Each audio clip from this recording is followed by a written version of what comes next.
Hi, everyone. Hello and welcome.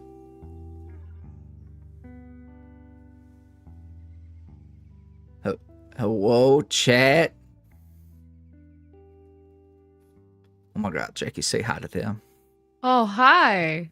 I don't know if I was like waiting for like a. I didn't think of a way to like say. cue you in. Oh, I see. No worries. Hi, chat. Hello, everyone. Oh my God, I'm so sore. Music in my ears. Oh, how are y'all? Have you had a good day? You haven't had any unfortunate run-ins on the internet, have you? Oh boy. I've heard that today is some sort of day where there are shenanigans afoot. Fools, if you will. Yes. Well, don't worry. You will not be a fool today. Oh, man. Part of my job description. I can't not.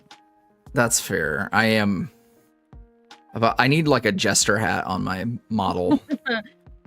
I am somewhat of a fool, you see. Perpetually fool. Oh. That's right. I've heard that Seths are out there in the world. Those who ordered Seth plushies. I will be sending those who won giveaways. I will be sending them out soon. Ah, yes. I ripped the head off mine. Well, that's okay, because you also won one. So no head?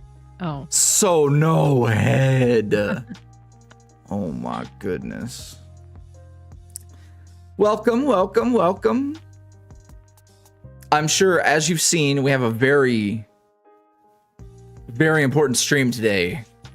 The YuuriVerse. I finally broke in the same way that I never wanted to do character heights.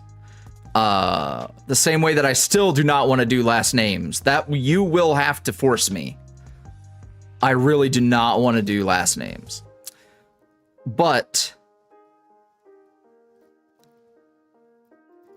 what was I saying? Oh fuck. Wow. In the way it, so what did y'all get me to budge on? Oh no. What did I budge on? Well, chat. Sounds like whatever I thought you were getting, you ain't fucking getting it. YuuriVerse. Thank you. Yes. Oh, wow. Thank you, Sat. Yes. YuuriVerse. I will now use fucking YuuriVerse in my vernacular. Yeah. I hate it, but God damn it, it just rolls off the tongue. YuuriVoice, YuuriVerse, it just works. I can't stop it. I can't stop it. It just is what it is. I know. Yeah, and the thing is like if the fandom adopts it, like it's just a moment before you have to as well. Yeah, I feel like there could have been a better one, but there isn't really. Could there be? What happened? Yeah, maybe there could be. I don't think so, actually. There's someone out there that's clever enough that would have got it, but yeah, well, it ain't fucking me. Well, here's the thing. Sometimes being clever versus being natural. Yeah. Like, if people just naturally come to the conclusion, because over the years, multiple people in their own bubbles said YuuriVerse. So that means that's probably the one you should do because people naturally want to go to it. So I give up. You guys want urination. Urination is how no. do you feel? Yeah, like urination. Oh. I mean, that one's pretty clever. All across the fucking pissverse. Sorry, Jackie. Everything you draw now has to have like a yellow No. filter. Is this Breaking Bad?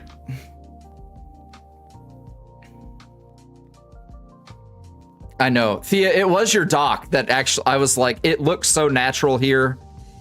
Like, because I was giving Thea feedback on her very excellent. If you would like to share that, Thea. Kind of like a deeper than the quick start guide, but not so deep that it's not a useful glance at it thing. A very nice guide to like YuuriVerse. Yeah. Very nice guide to Yuri. Yeah. But it's great if you're not entirely sure what is going on. It's a great resource for checking things out. So when I saw it there twice, and I'm like, well, it just fucking works. Written, spoken. Yeah. Yeah. A nice guide to urination. Lord help us. So yes, we are doing a character reveal. Huzzah. A very, very, very important character. And tonight we will be doodling them, getting to see them, getting to talk about them.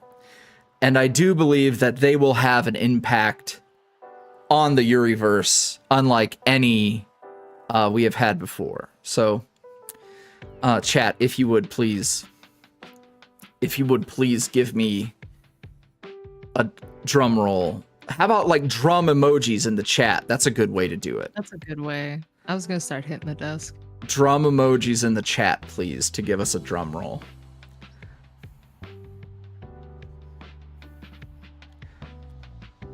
Here we go.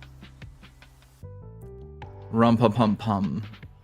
Rum pum pum pum pum pum. Oh, there we go. Like oh, yeah, there we go. That's very satisfying to see. I feel like I'm on Twitch. All right. Lord help me. I hope this is the right image. Hold on. Let me double check. Yeah, okay. Just in case I fucked that up. All right, chat. I would like you to meet Gracie or Grace. Grace is, you don't know her like that yet, so we're going to call her Grace. We have discussed Oron's horse. Oh, where are we? This is Miss Grace.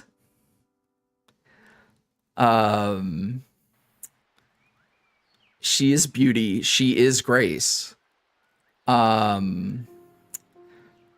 was gonna say like, oh, it's our first like four-legged YuuriVoice character, but we've had a werewolf. We've had Dee Dee the raccoon. Or Dee Dee. And we've had a three-legged character, Alphonse. So, I do think that Grace will have a very large impact on the YuuriVerse. She is Oron's horse in Everlast. And we've had to get to know her a little better and properly design her. And as you can see, Jackie figured it out. See, please.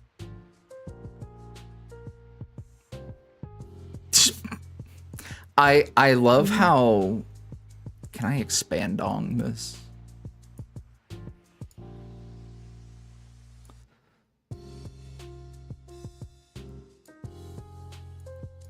Get their ass, Thea.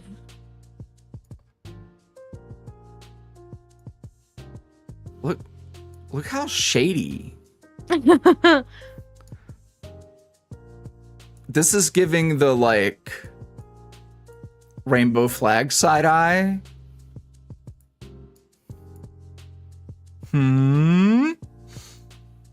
Could it be Toxic Yowie? The moment that Grace is witnessing like Alphonse and Seth fight outside of a tavern.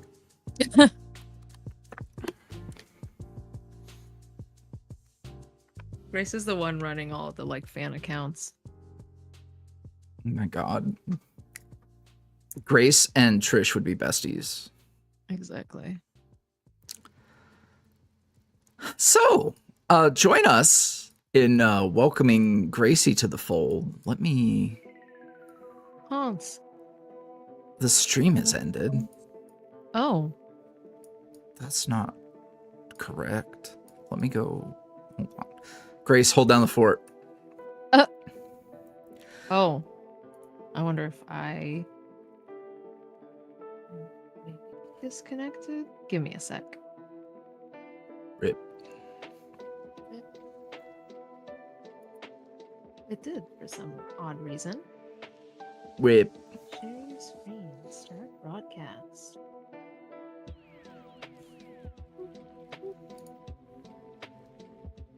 Okay. Yeah, the share screen on iPads can be finicky. Voila. Okay, cool. Voila. Stop. Not voila.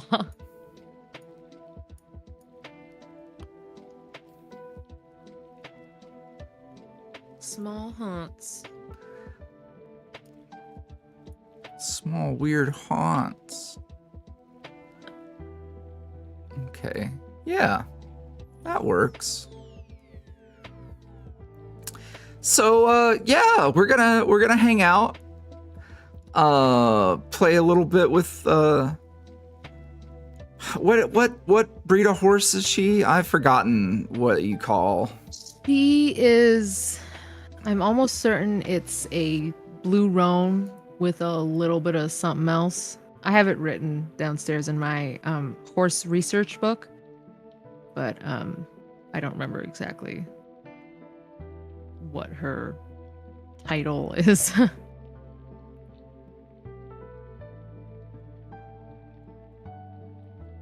Ooh, I'm gonna have something else I can announce tonight. I think. Now that we've had our hee hee ha ha's.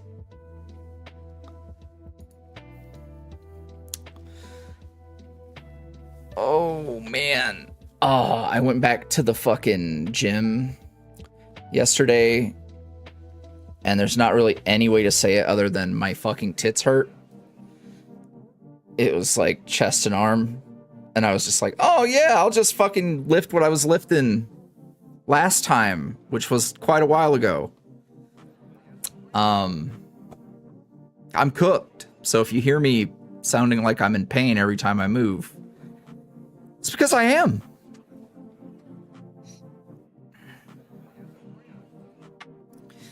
So, we will be able to answer some questions tonight. We have the question form where we have a lot of things to talk about. We've been through the debut of Ulrich, as voiced by Good Boy Audio's absolute slay. I did not think I was going to compliment it that way, but Slay? I mean, it was. I've used it correctly. You did. Don't worry, Thea, I can grab it.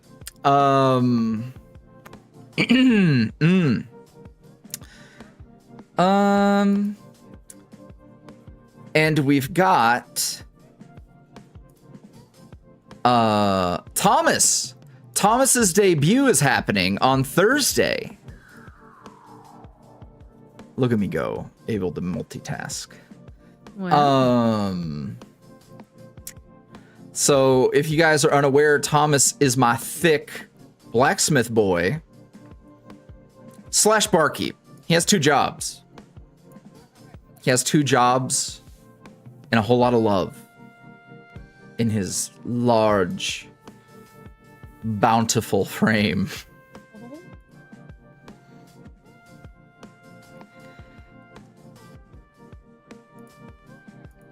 Yes, young Tomas. I am very, very, very, very excited for you guys to get a bite of Thomas. He will not be getting bitten for a while. I mean, I don't want to say never. I don't know what he gets up to, but I think he's a lot of fun. And he's already got, so he will be part of a series. So Ulrich was kind of a one-off. Now, because people were so enthusiastic about Ulrich, depending on GBA's availability, I could potentially throw together some more Ulrich along the way. Don't hold me to it, but it is a possibility. Thomas, for sure, on the other hand, will have several. I would say several. A little more than a handful, probably. And for those of you who might be unaware of what we're talking about, Everlast is my fantasy world that is connected to Bittersweet and all of those stories over there. If you know, you know. If you don't, you will. We've got a big series, Echoes of Everlast, coming, which falls in the broader timeline around and after the events of Bittersweet Chapter 3. So essentially, it will be happening and unfolding around the same time as everything else that's coming out right now. So Shattered, Bittersweet, Lost and Found, they are all happening into the spring of the following year after Bittersweet Chapter 3, for those of you who are unaware. So Echoes of Everlast at the same time will be unfolding over in Everlast, but because it is a large world that has stuff going on and characters that it would help for you to meet and know, we began a series called Everlast Origins, where you essentially get the origin stories of a lot of these characters that you will be meeting in Echoes of Everlast. So we are sort of setting the tone, if you will. We are doing some world building through one-shots and various series over in Everlast. A lot of questions are being answered. Some won't really get touched until Echoes of Everlast, but I think already just with Ulrich and Thomas's upcoming series, I think people are going to get a pretty good taste of what sort of story we're going to be dealing with in Everlast. So I'm very, very excited. I will be answering questions shortly. I'm just kind of exhausting my dialogue options. Trying to see if there's anything else I need to mention. So the nice thing about Ulrich, so the original plan was for him not to appear until Echoes of Everlast. And then I realized, hey, maybe it would be a good idea to kind of revisit his little series he had years and years and years ago and go ahead and introduce Jeebs. So I've seen people online refer to Good Boy Audios as Jeebs, and I love that. So it is now Jeebs. You guys are just going to have to understand. So I thought it would be a good idea for people to meet Jeebs as Ulrich, and also put a whole bunch of yummy lore in the cheese, like I'm giving a pill to a dog. I'm sure you guys are nice dogs, but you need to take your medicine. So giving you your medicine, and also making people cry about grief and mourning. That was great. I also cried about it, so don't feel bad. It was excellent. Sure. It was a lot of whoa.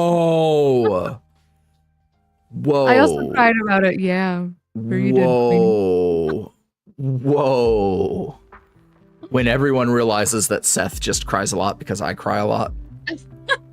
I promise in Bittersweet Chapter 4 Episode 1 was not supposed to cry, was not in the script, and then I started crying and I was like, well, I guess we're crying. But yes, I think I can already tell you the kinds of questions people are going to be having about Thomas. I'm not going to tell you. I will wait for you to see the episode and then you will have the questions. And I'm really going to try to get episode 2 out as quickly as possible. It is recorded. It's going to get audio love. And then thankfully, because we're doing template videos with Thomas, we don't have to, other things are worked on while Thomas can just get shake and baked.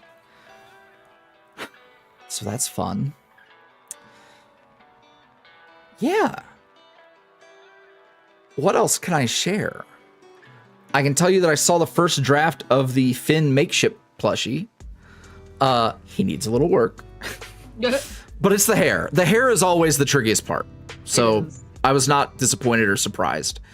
And I think we came up with a pretty solid solution. So we'll see what happens.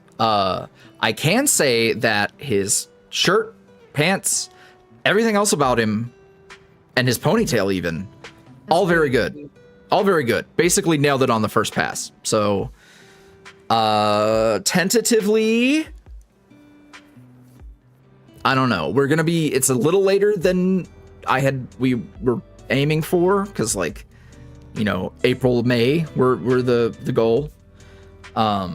But to be fair, I also need time to work on all my stuff. So, Finn is getting a very long audio, which I've written,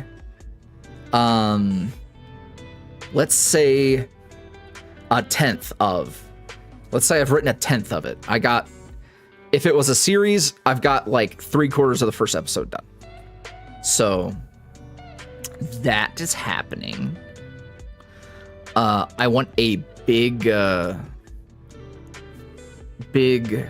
video to pair with Finn's plushie. And also this particular story will weave Garden Variety Finn into the broader narrative. So for everyone who's ever been like, is Finn in the same universe as everybody else? And I was like,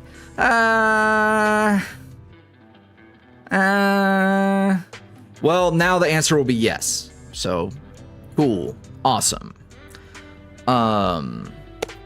I did a lot of writing about his arrangement that he makes to kick off the adventure,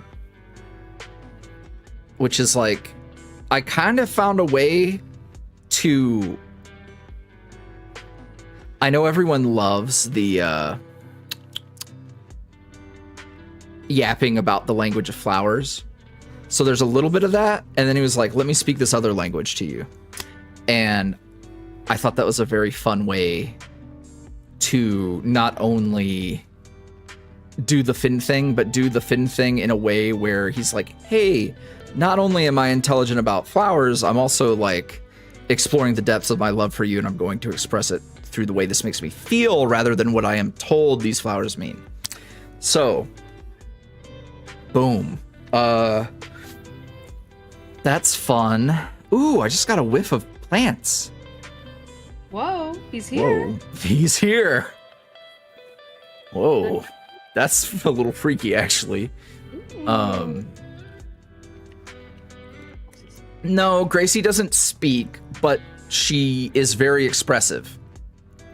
Because, and this is a quote from what I told Jackie, I believe, I'm not gonna have a fucking animal in my audios and not talk to them. Like, you gotta do it. You can't not be conversing with your non-speaking animals. Otherwise, what are we even doing? what are we even doing? So yes, it's giving Road to El Dorado, which was a point that I made. I was like, I would like the horse to be very we're not going for like, yes, historically accurate horse in a medieval setting. It's like, nah, I want Gracie to have a personality, because otherwise it's just a horse. I mean, that's a little cold to horses that have just been horses that people had emotional attachments to. But I'm not going to have a fucking horse and not hang out with the horse. Like, we got to do it. Are there other animals? Probably. Like in Everlast? I would say yes, probably. Probably. I don't think there's like any that are currently important like Gracie will be. Damn, fuck y'all. A lot of them are just like game for food. Well, to be fair, they are a little more scarce at the moment. Yeah. Gracie's personality is very sweet and sassy. I think she's got a little spunk. I don't know how I want to share this story. I don't think it'll be an audio because I don't know how far back in this damn timeline I'm trying to go.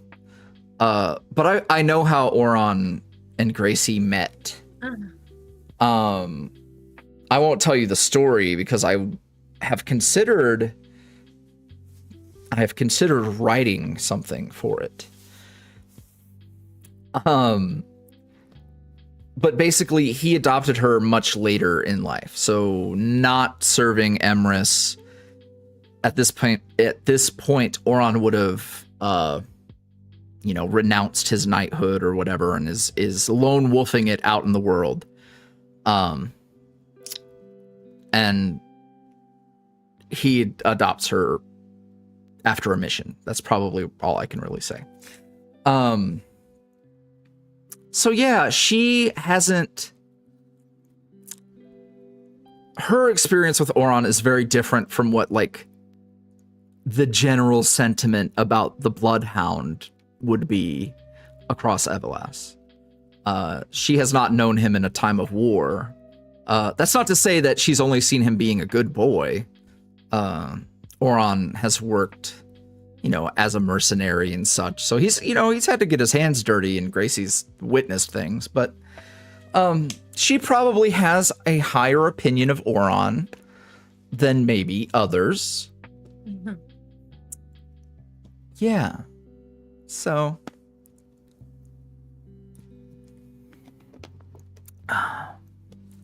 Yeah. All right. I think I exhausted my dialogue options. I do have one thing I will reveal later in the stream. How about that? How about that?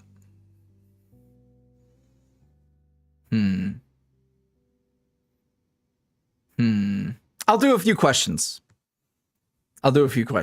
So if you have questions, I know I've cheated and answered a couple that I saw as we were talking, but use the question form. I'm about to pop the hood and go see what the folks would like to know.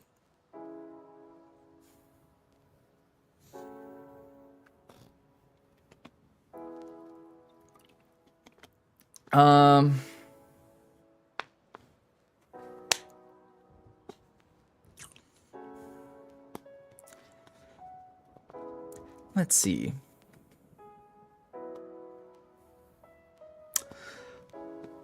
Is there a way to request characters and or to send you script ideas? We don't have a like official capacity just for requests.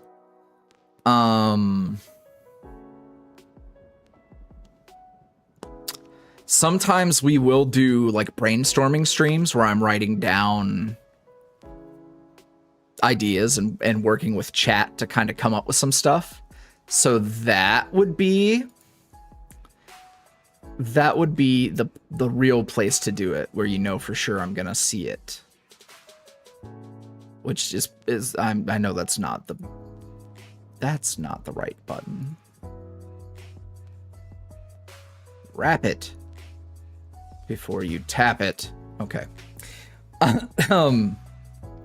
What would Gracie's cutie mark be? I know the answer to that. What? And you didn't tell me? No, you know what it is. Oh! Yeah. Yeah. On that note, what would the boys' cutie marks be? Now, see, now you're asking me to do too much work. Yeah, there's too many boys. My brain just kind of blanks out. I want you guys to tell me. I want you guys to tell me what their cutie mark should be. There you go. Question: haunts? Indeed. Would Oron braid Gracie's hair, or at least consider it? I'm sure he'd consider it, but he probably likes her long, luscious locks.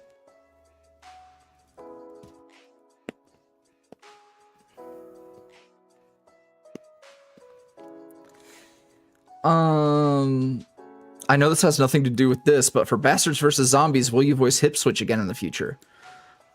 If Jeebs wants me, I am available. I believe he's talked about kind of like roundabout how much more of his various series are coming. You would have to check in with him for that, because I don't be knowing shit. I just show up and sound like a country robot.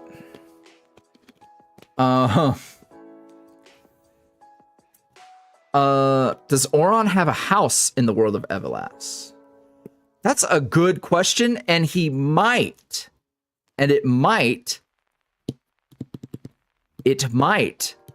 be related to Gracie.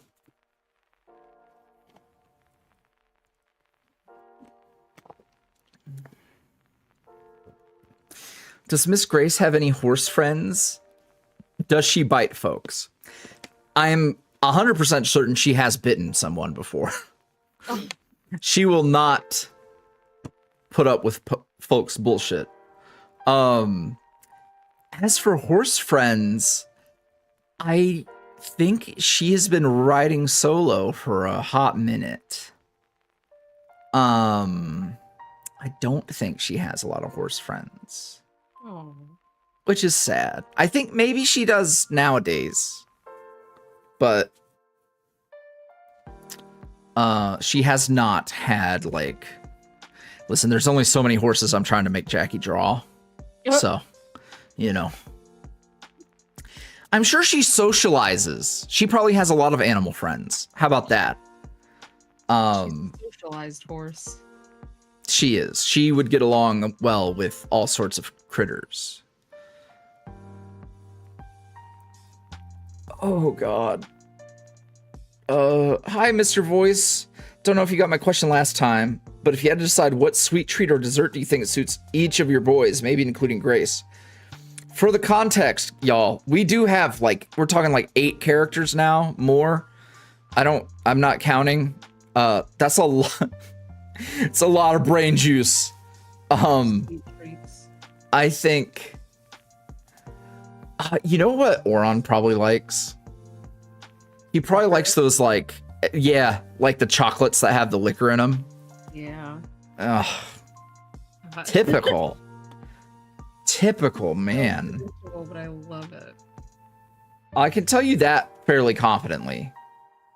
Alphonse Laffy Taffy, I can tell you that fairly confidently.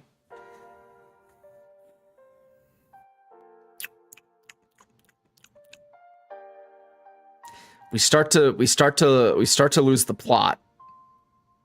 Jack, ketchup chips, probably. Sweet treat? Yeah, it's ketchup. Sweet treat / dessert, ketchup chips. Yeah, he's weird. He's been in the walls. I tried ketchup chips recently, and I'm gonna say something. Stop. In Canada, too. They were too spicy.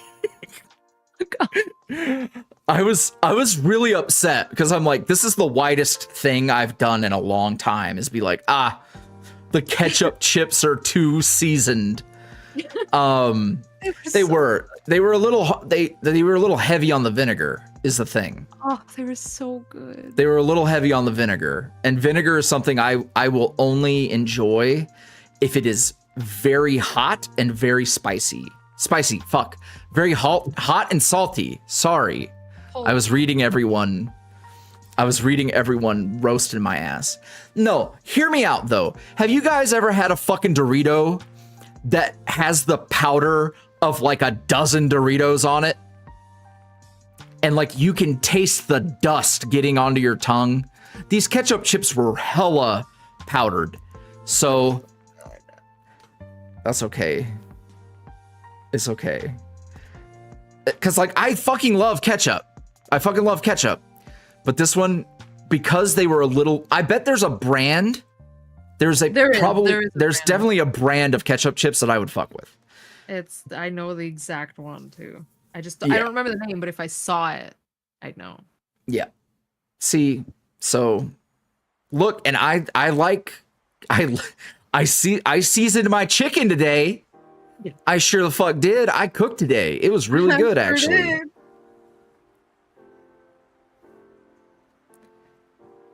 But yeah, it did fuck me up. I tried to eat a bunch too. I was like, okay. Maybe that's what fucked you up. Well, like, I say a bunch, but like I was definitely. Mm-hmm. It's definitely. Well, what seasonings did you use? Okay, whoa, hold on. I'm starting to sweat. I'm proud of seasoning my chicken because I may have thought that the ketchup chips were spicy, but I will not eat a plain chicken breast. There's levels to this. There are levels. Anyone who does, like, I don't even care if it's a workout thing and just for protein. Stop. Yeah, no, you could put, there's a lot of things you could do to put something on the chicken. Yeah. Okay. Salt, pepper, a mix of, it's like a garlic butter blend and a little bit of this chipotle blend. And then I put on garlic powder as well. So like the thing was I didn't want something that was like too crazy. I needed something light-ish. So yeah, that's like my typical, it's like my typical safe chicken. I had a few times where so I'll use like salt and pepper mix, because it's easier than having to use 2 bottles. The problem was the ratio in the particular brand of the mix was way off. It was like 3 portions salt, 1 portions pepper. So I made like chicken so salty that I'd start sweating. I do have ethnic friends and I will eat the food. I didn't want to get crazy with the good ass food too. They do. I eat curry chicken all the time. Yeah, it's in a casserole, which is the most like white thing you could do to curry, but it's delicious.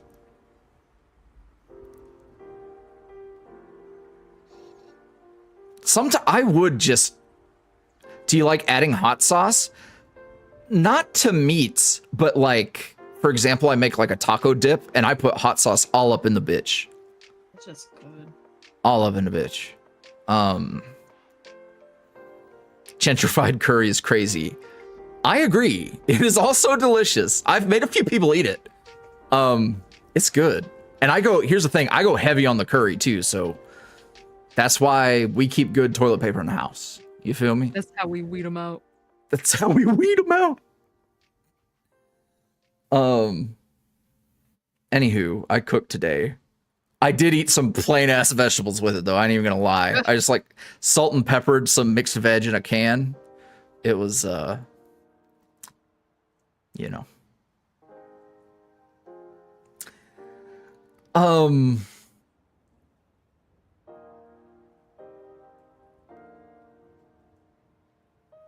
Oh no. Moth and Avoid. I apologize. I've been going through the ringer trying to map things out. Did you reveal the gray-haired character in the Shattered teaser? And if you have, is he a Vin variant? Yeah, that's Withered Finn. Vin. What's the VIN on your car? God, Let me get that VIN number. I'm trying to check the Carfax.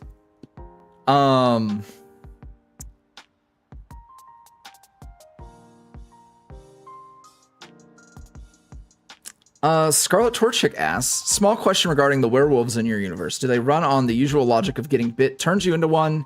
Is there something more, or will the topic be discussed more in future Everlast videos? Much love to you and the others, as always. You know, I ain't really thought that much about it. I think there's probably something more complicated than being bit.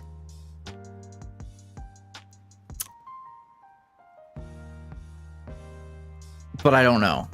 Haven't really thought about it.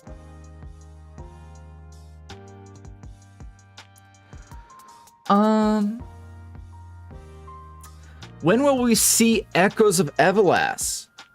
Oron, or just any new... Oh, Echoes of Everlast Oron, or just any new Oron content. So, we have Shattered coming up. Which is like artwork ready, audio ready. It's a little more complicated of a video to put together, so it'll take a bit. So you will get him then in terms of general Oron. For Everlast Oron, I can tell you for sure you will see him in Faust / Finn's Everlast Origin. He makes an appearance in the first episode, which is Faust's episode, where we get to see the brothers interacting. Oh, I need protein. My muscles must mend.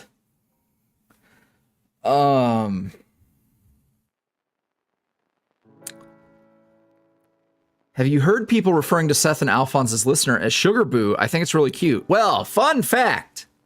That's been a nickname in the fandom for a while.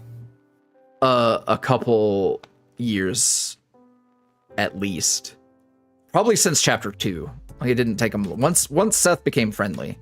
And in episode 1 of chapter 4, I canonized it. Seth, for the first time, refers to them as Sugar Boo. It's very cute.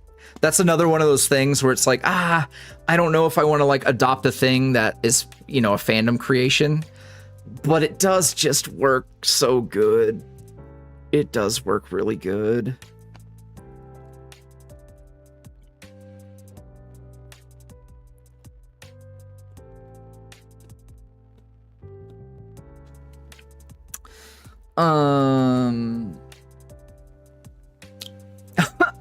So I don't join all the streams. Matter of fact, I haven't joined one in like 6 months. # fake fan. It is okay. Can we maybe possibly perhaps hypothetically expect any of the listeners to meet? And I love you and Jackie's works. Y'all are awesome. Thank you. I can't say for sure in terms of what we're now calling the Beyond stories, which is Bittersweet, Shattered, Lost and Found, and the associated things.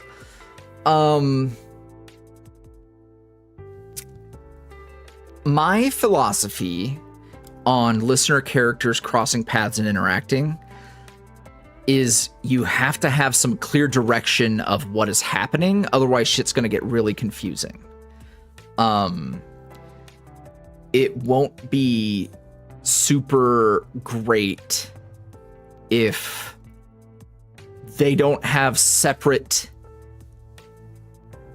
interests and they are converging. So like Boo wants something, Casper wants something, we're crossing paths and we're seeing the intersection of these things. You have to be very careful. But in Everlast content, because the general idea is it is a coalition of these people who are forming a resistance,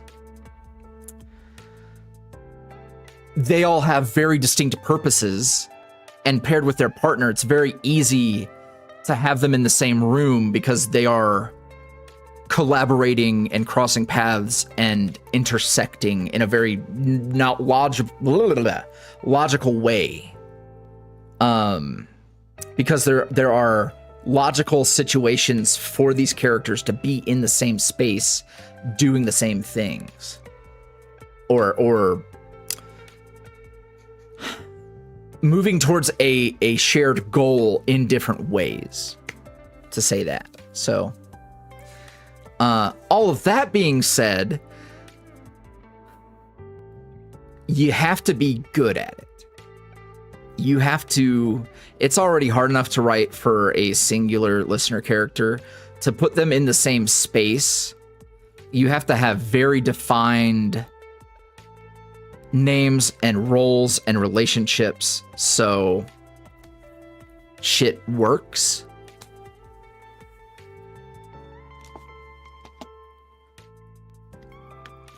So yeah, I would say that because so many of these characters are interconnected, that the listeners will very likely cross paths at some point.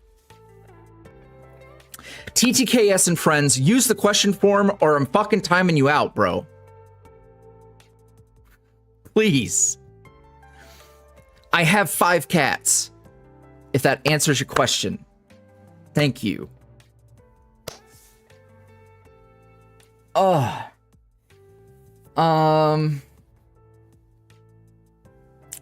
So in Everlast, is there technology of any kind?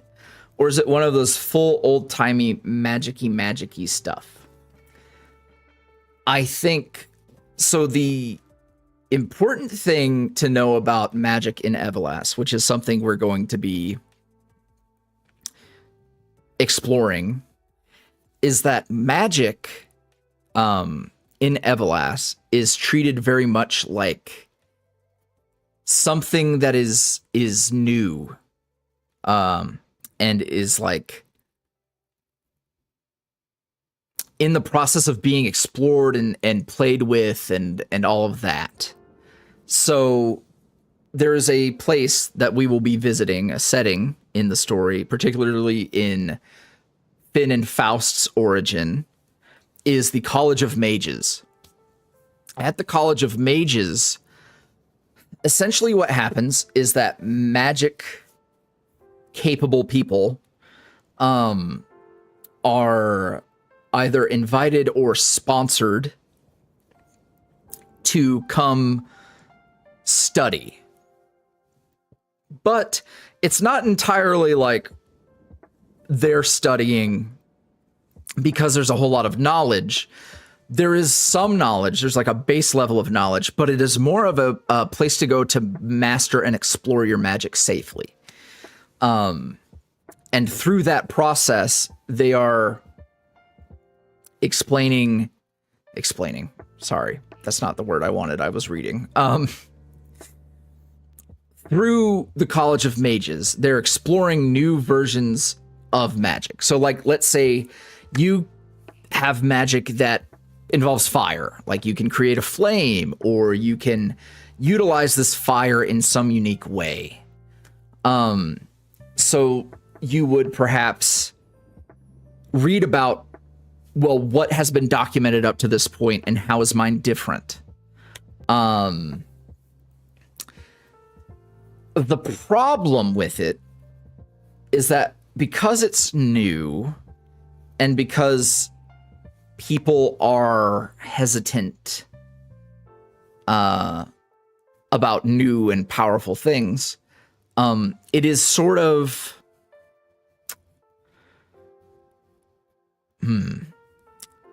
there is a capitalistic slant to things where the most useful, who perhaps have some power that has not been documented and could be used for gain of some sort.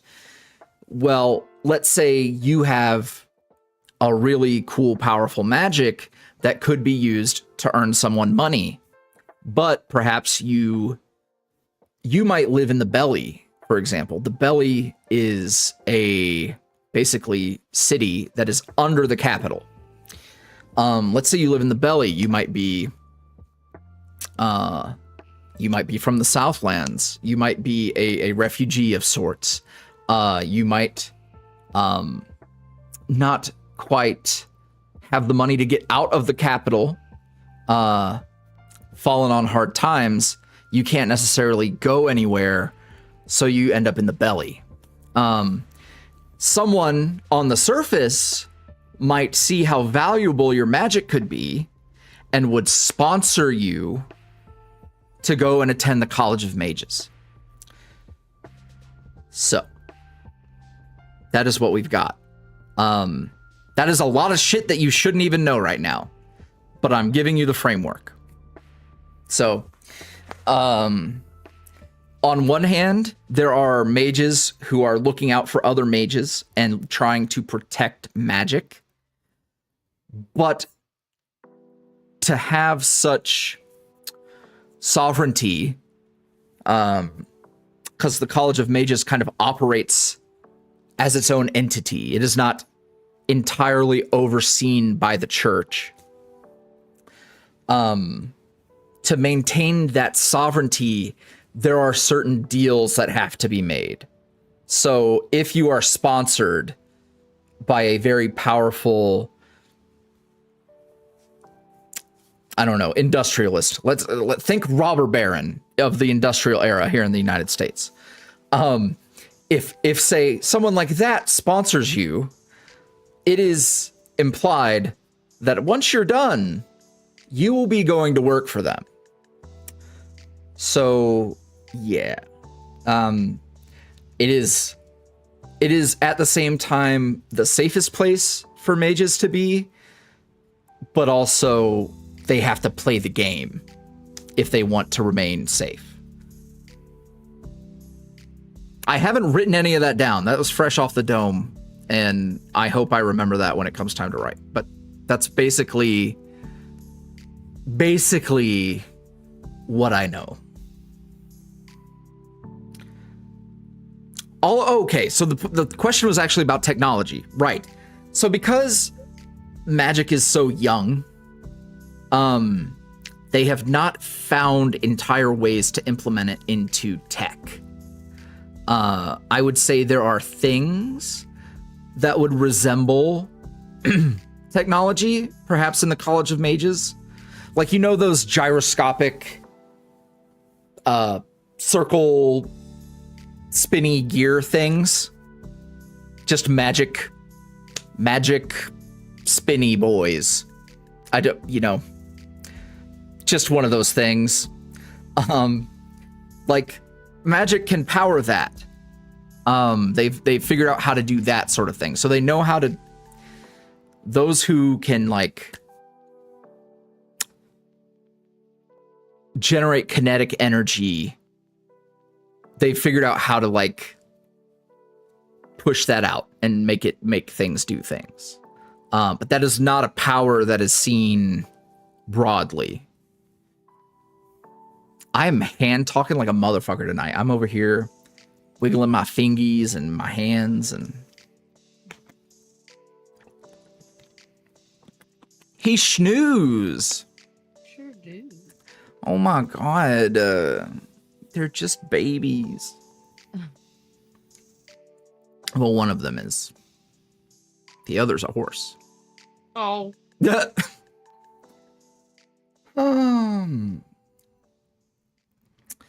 How did you get the idea for Echoes of Everlast? Well, okay, what's funny is they spelt it Everlast, which is hilarious because when I was like 6 or 7 years old, 6, 7, 8. No, it would have been I would have been 8. When I was 8 years old, I needed a fantasy kingdom. And I had just played with some boxing gloves that were Everlast brand. And I was like, oh my God, what if Everlast?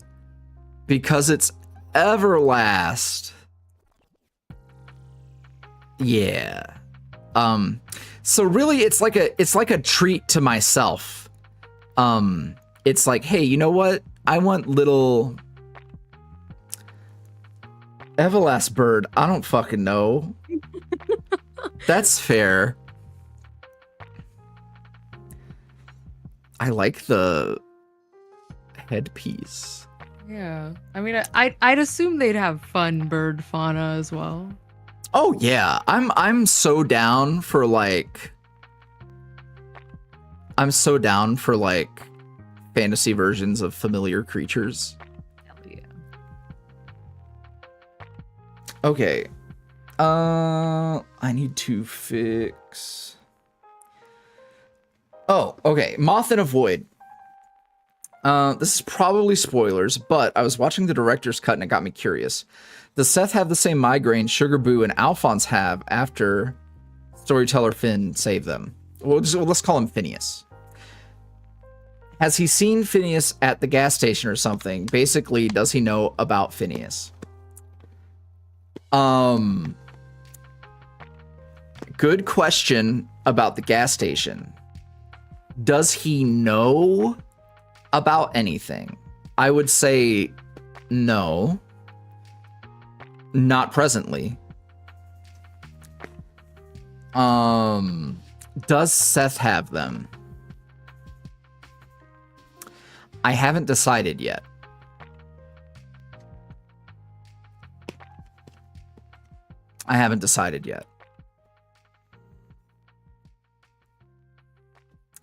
I think those are complicated things. I think perhaps they are lingering because of the amount of interactions they might have had previously.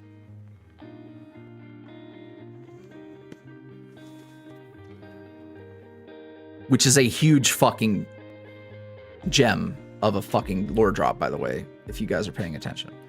And yes, gas station. If you're curious about the gas station comment, in Bittersweet Director's Cut Chapter 1, when Alphonse is talking about why he went back to the apartment on the night that him and Seth broke up. There you go.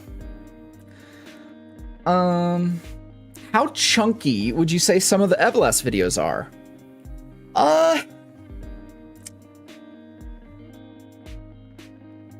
Thomas's is fairly, like, standard-ish. I think the first one... Hold on, I can actually go look. I think the first one is under 20. How long are you, Bubba? Yeah, under 20. So 16 minutes.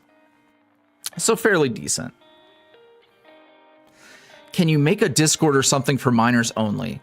No, never. That's a horrible idea to ask an 18 plus creator. You can go play in the ball pit. Yeah, go. I don't. Go do your homework.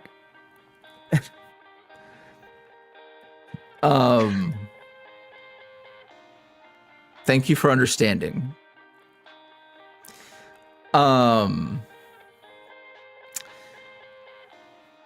Let's see. Fucking question was I? Okay, so yes. Everlast video size. So yeah, Thomas is 16. The second one's gonna be a little longer, I believe. Thomas's will be fairly standard. there's an episode that's going to be a little more thick because there's things that are happening. Fairly standard. I realized that Faust's fucking first episode origin thing, it's way bigger than I thought. And thankfully, because my brain has been working with me lately creatively, I feel much better about things that are larger projects in general. Because used to be, years and years ago, I would just get whatever I could out, and if I had too much, I'd be like, oh, I could cut this in half. But YouTube really doesn't favor that anymore. Having a longer video is actually a preferable thing. So, yeah. No. All right. Please practice general internet safety. You should share story ideas with other folks. Thank you. Unfortunately, it's not the adult's responsibility to facilitate a bunch of kids. That is. Yeah, y'all gotta do that. Just think of that sentence in itself is very dangerous. So just be aware of who you're communicating with online, because some people might not have your best interest in mind as a minor. Yeah.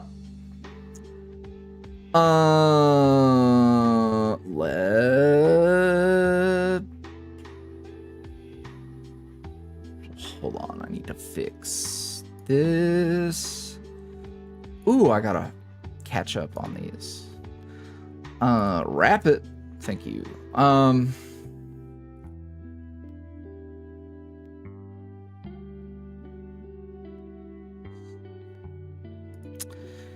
we getting any more Faust content? I feel like I probably covered that. Yes, but also,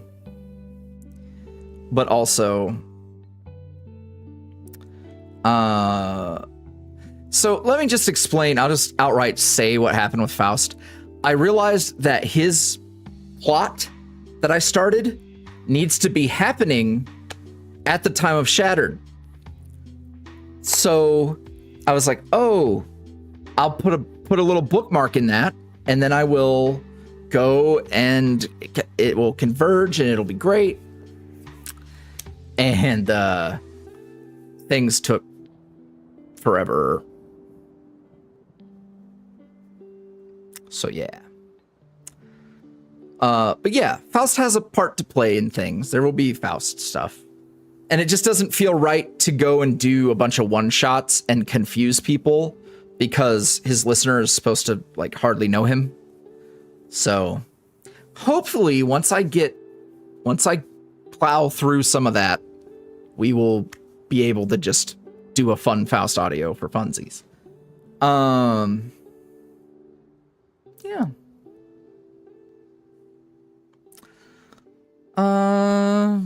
Feel like I covered Shattered just now. Grace gives me cuteness aggression. That's fair. I want to try and give her an apple and then be like, oh, you can't get it. She'll bite you. I know it. I'm trying to find a cute horse reference.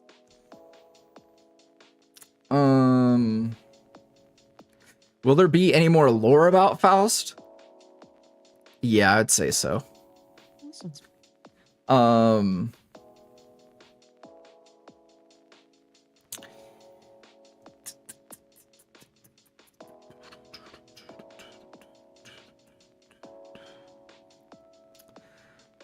When will we see my boy Charlie again? Not too long. You know, he's not done, obviously. Like, we just left off at a pretty big point in the story with him, so. Viking.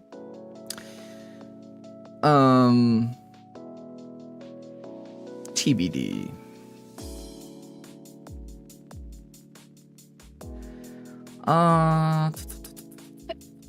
Excuse me. On Gracie, besides Oron, who would she tolerate the most? I have an answer for that. Thomas. Aww. She said, I like this one. He's friend-shaped. He'd give me amble. She thinks she's befriended a bear. A strange, hairless bear. See, I do have friends that are animals. No, Gracie.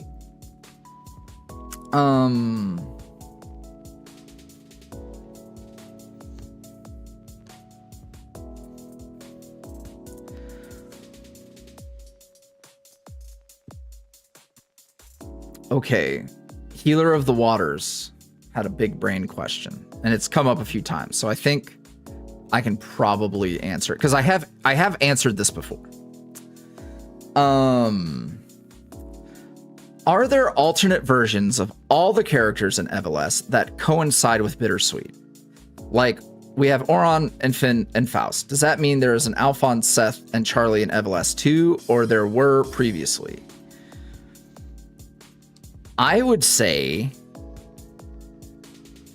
you're asking the right questions. These are conclusions that you could draw. You're pondering things that you should ponder. You're pondering the right orb. You are pondering the correct orb. This is the orb you were looking for.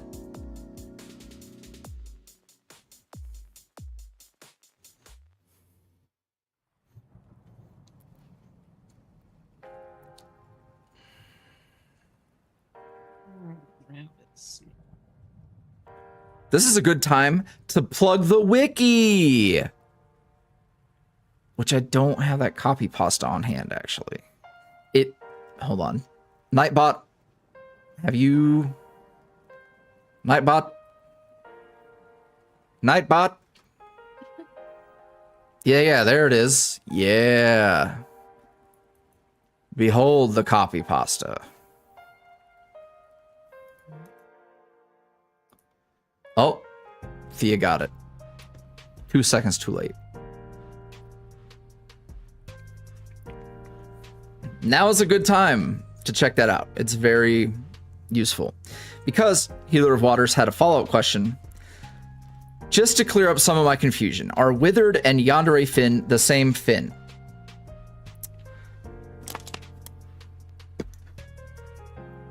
There's easy answer and long answer.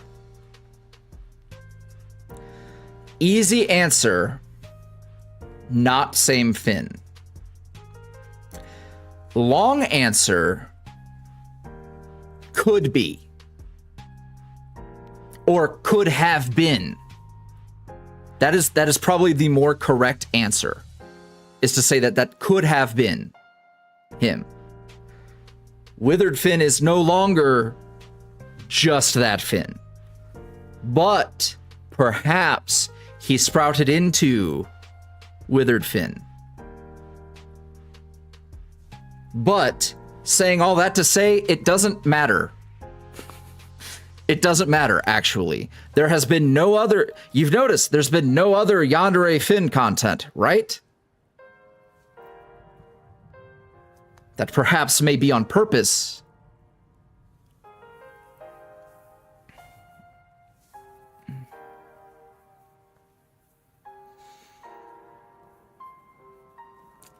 So the alternative, easier answer could be that it doesn't matter. I think that's probably the easiest answer. When you meet Withered, it's not going to be Orchid. I need you. That's not the fucking plot. That's not the plot. Not water. That's not the plot. That's not the plot that's happening. So you tell me if it mattered if he was Yandere Finn or not. Exactly. So water. You follow me? You follow me? There are the there are aspects and traits that will be shared. But in terms of like, what do you need to know? You don't need to know shit because you've never met Withered. I need it. Stop. He's a, oh, is he just one of those little guys from Minecraft? The one with the gas, the baby gas? Is he just a ghast? Yeah, with the glasses, goofy ass. I promise y'all that it is not actually confusing. You're just like really wanting an answer to something that doesn't matter. So it's like you're trying to get me to solve for an equation that doesn't exist. And sometimes it's okay to be confused. The answers will come eventually, if there are answers. Yeah, like the moment you meet Withered, you're not going to be like, well, what about, no, like you're going to be like, oh, he's concerned with this. And then you're not really going to be given two shits about like whether or not he's going to kidnap somebody. Well, TBD. But you're not going to be like, I need my yandere tropes in the middle of this plot that's so not about that.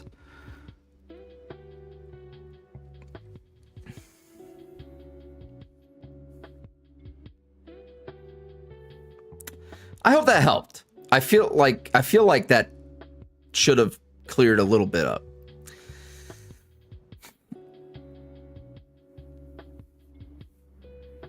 Oh man. Oh man. Wait, is Gracie the horse? Yes. Are you going to make more background / sleepy noise audios in the future? Because I love them. They're very effective. Yeah, I actually, I know for sure that when it's Finn season, the Finn one will happen. I need to make a note of that, but.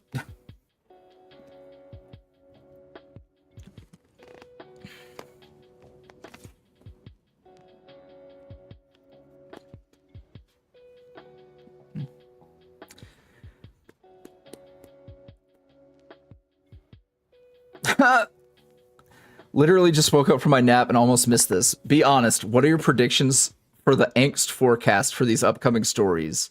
Do we need to bust out the Kleenex just in case, or are we good? Oh, I think definitely in bittersweet. Definitely in bittersweet.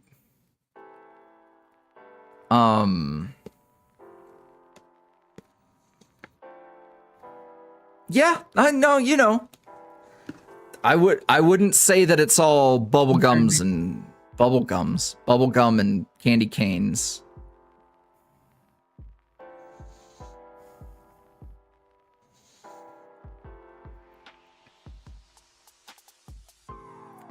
Wondering about Everlast Oron and the choice to not give him glasses. Was it just a matter of differentiating him from his other counterpart, or is there something else going on? Honestly, I don't know if they definitely do have glasses because Finn.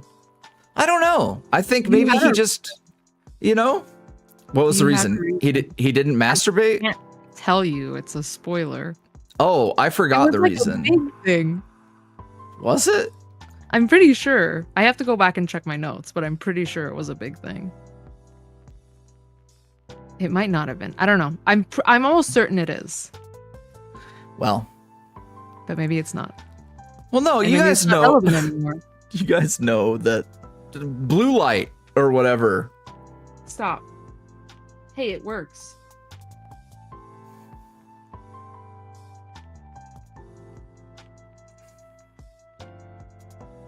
Or maybe he just can't see good. He might just be useless. That's why he renounced his knighthood. Gracie does all the seeing. That's his seeing eye horse.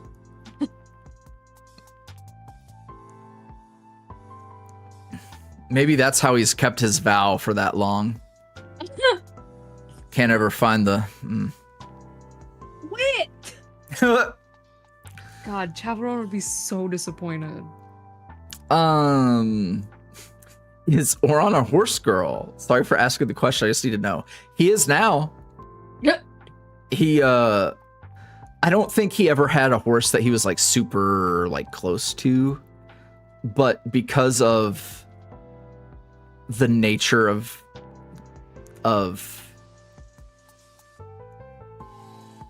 the nature of his relationship with Gracie, I think the circumstances that they met under and the time in his life where he's fucking alone and has no one around and Damn. needs a friend, I think he's definitely like, I would go to a horse too, to be honest. she'd be like, oh, here we go, he's gonna trauma dump again. As she drops a fucking massive turd. Every time, just the thought of him being like, bodies, there were so many. And she's just like, oh, here we go. God, I love her. She's my Are you, favorite character. and he's just like, are you serious? Oh, God. Oh, that's funny. I know it has been a couple of years. Has it? Will there ever be any more Himbo Demon audios? Has it Oh, been a couple Lucian. years? I think it has been. I think there was like one or two after that New Year's. Oh, people have been really into him over on Tumblr. I know. I just don't have anything to say. That's fair. I just don't have anything to say. I have, so here's what I will say. If I ever get to the point where with the current narratives, I feel like we're in a spot where they can rest. If I get to a place where they can rest, I have an entire idea for Lucian. I have an entire idea. It would be a sprawling cast. It would involve a lot of collaborations. It would be really cool. It is a concept that has a name, is fucking marketable, and would eat. The problem is, I don't really give a fuck about it right now. But with all of that being said, if this YuuriVoice shit goes on for a while, I have a whole other fucking fastball ready. Or if, I don't know, for whatever fucking reason, I'm sick of Everlast and Bittersweet and all this other shit, I'm like, oh man, I need to change a pace. Then I would do it. And honestly, here's the thing. If there was like another division, at YuuriVoice HQ, right? I could write it and I could perform Lucian, but I would make Lucian more of a not the main point. But I know that's not what people are even asking for. Because it's like, I could write this thing while I'm doing everything else. I probably could write it. But, you know, once you start pulling on a thread and you're actually getting somewhere, you gotta stick with what's working, and you can't just be like, I'm gonna make another project. But you know, if any big money investor wanted to be like, hey, we want you to make a series. You know, if somebody saw what I was doing and was like, we want you to make something for our platform for a sizable amount of money, I'd be like, oh, really? Let me tell you about this thing. And they would be like, oh my God, are you some kind of genius? Oh my God. And I'd be like, whoa, say less. And like, settle down. Settle down. Because I have a really cool idea that I really, really, really like. It is, I'll tell you what it is. in a vague sense. Here are some keywords: post-apocalyptic, supernatural, noir, comedy.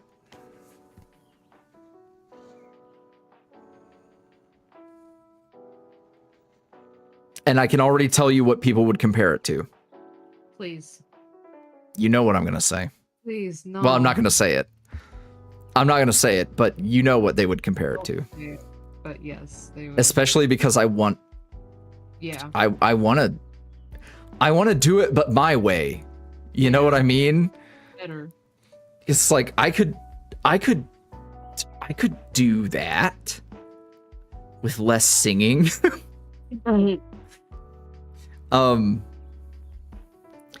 So like supernatural Who Framed Roger Rabbit. Like if Who Framed Roger Rabbit had a baby with Hazbin Hotel. That's something I would like to make. The problem is that all of my cylinders are going in a different direction right now. It's a really, really, really fun idea.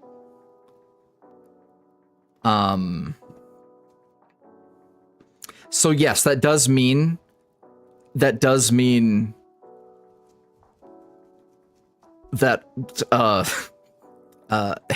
Angel Lucian would be going through some shit. Oh. If it's post-apocalyptic, but Okay. they're all right. They have each other. It would be a lot of fun. It's a whole fucking concept. I understand what the broader conflict is, a lot of the world building, the kind of dynamics that are there. It's really cool. It's really cool. And I don't want to talk too much about it because what I've learned creatively is like if you have a seed and you water it before it's actually ready to grow too much, you'll get the satisfaction of having created it, but you haven't created it. So I need to keep it in the pocket. But there is a world somewhere where I have a whole other thing going on. I don't know what medium it would take place in or what, but I have a pitch. I mean, I don't have a document prepared or anything cool, but yeah. So there you go. I didn't think I would be sharing that today, but it has a great name, by the way. We'll do it. I'm not saying it because somebody will steal it. Not saying that you guys are thieves, but if I put it out there, the universe is going to be like, oh, I'm taking it. I'll be like, no. Don't do that. Don't do that. Do not redeem it. Do not redeem it. Hey there, Bloody.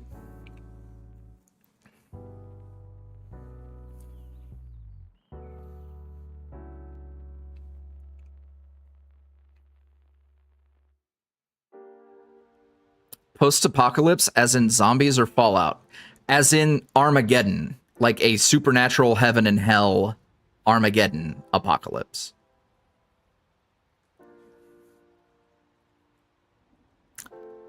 So the remains of a modern world torn between two realms.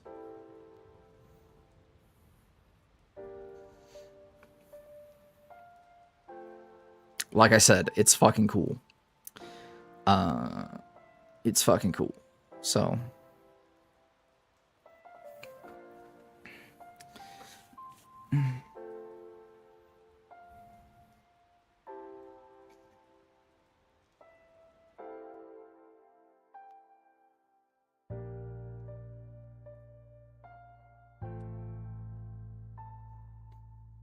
I wouldn't say it's tied to any sort of mythology.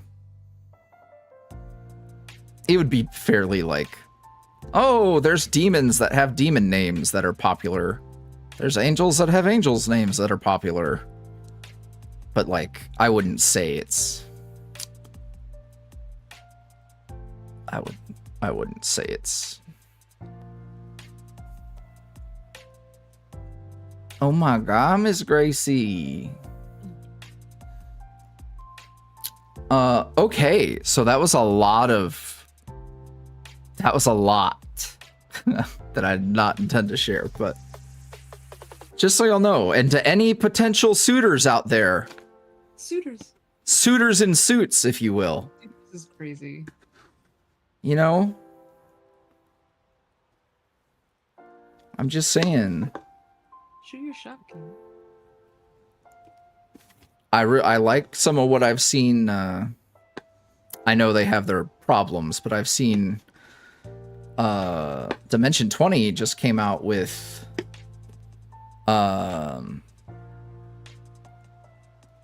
it's a terrible time to forget the fucking name of the high school campaign.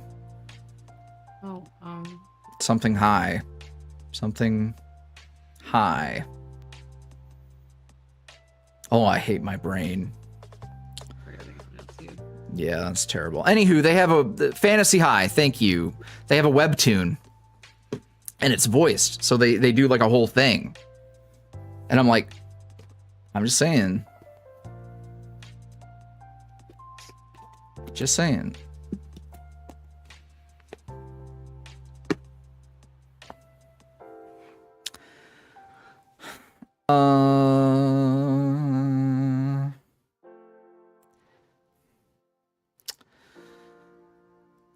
Haven't listened to many of Faust's audios, but I was wondering if he has a nickname for his listener. So, currently the working one is Star. yeah. I don't love it, but it's what we've got for now. What I've found is that a good listener's name, unless you have, so there's two ways to do it. You either have a plan, you see a role for them, you have a title or a pet name that is ironic and good or something. Star was very hacksawed.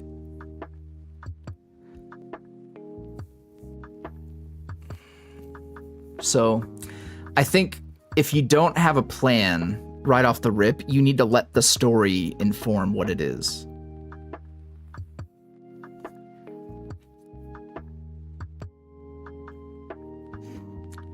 I mean, here's the thing. It needs to be used multiple times over and over for it to be confirmed. There hasn't been enough Faust content for us to be like, oh, it's this. It's like, well, he said it once.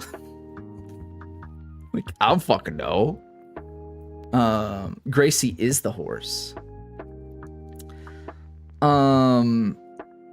If Faust, Finn, and Oron have Everlast counterparts, is there theoretically Everlast Star, Sunflower, Rook, etc.? Again, your brain is working.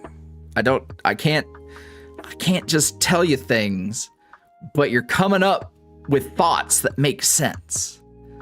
Like, there wouldn't be an Everlast Oron if other things had, so like, you're right to think, well, if character A was there, would character B and C be there? Maybe. Maybe.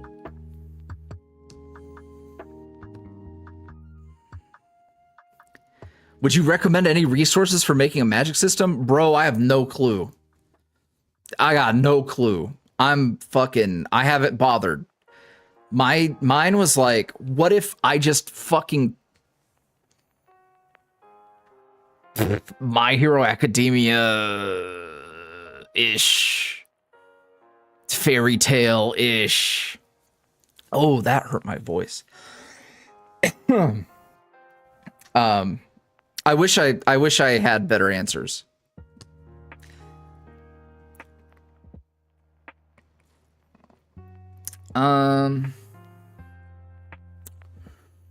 Are there different categories and tiers of magic? Here we go. Like D&D, necromancy, evocation, transmutation, etc. And do they all have a rank like S rank is better than F rank? I think they're working on it. I think that's the best way to do it. So let me show you how I've cheated here. Because it's a work in progress system and whatnot, I don't have to know everything because they don't know everything. And as I'm going and as I come up with ideas, I have room to grow versus I've painted myself into a corner with a system because I thought it would help, but it doesn't help. It just confuses people. You feel me? So I love a good, it's just like that. Why is it like that? I don't know. Do we find out more or are we just kind of chilling? Yeah, both.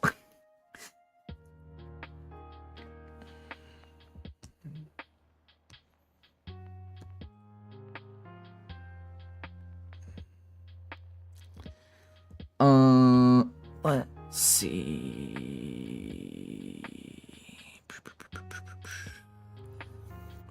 Since most of the Everlast questions I originally wanted to ask did get asked, what clothing styles are prevalent, if any, in Everlast? We haven't gotten that granular, I guess. There are varying degrees of... So rather than just necessarily thinking about like style or particular like, I don't know the word I'm looking for. Aesthetic? It's more right. What was that? Aesthetic. Yeah.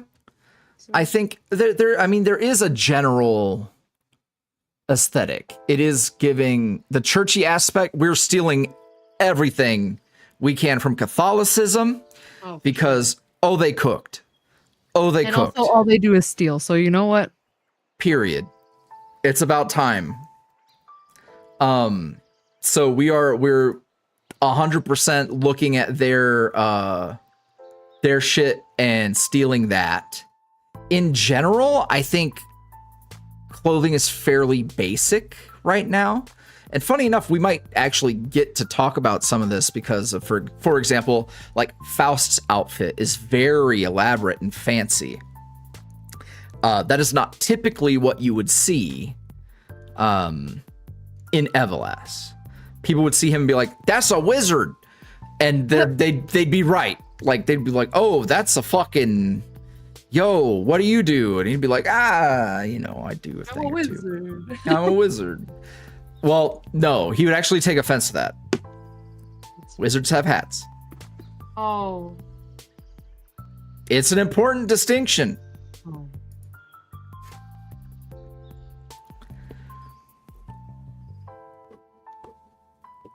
Oh. Have you ever listened to We Hug Now by Sydney Rose? Because it reminds me so much of Charlie and Casper. Not to my knowledge. But TBH. Maybe I have. I know this is a complicated question. Jackie, what brush do you use?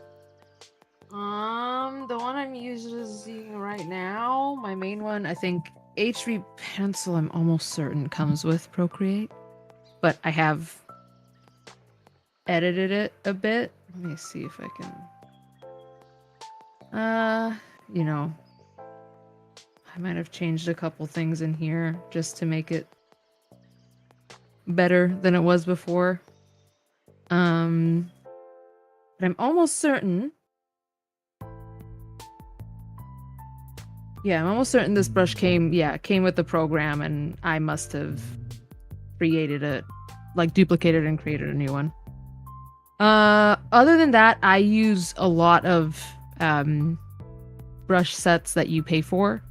They're not that expensive. They're like between $3 to $5. Some can be like 12. Like I have this massive pack here for like buildings, windows, and that also came with a massive pack for like textures for grass and stuff. And I think that was like 12, somewhere around the range of 12 to 15 Canadian. So American, it's like $10 or something.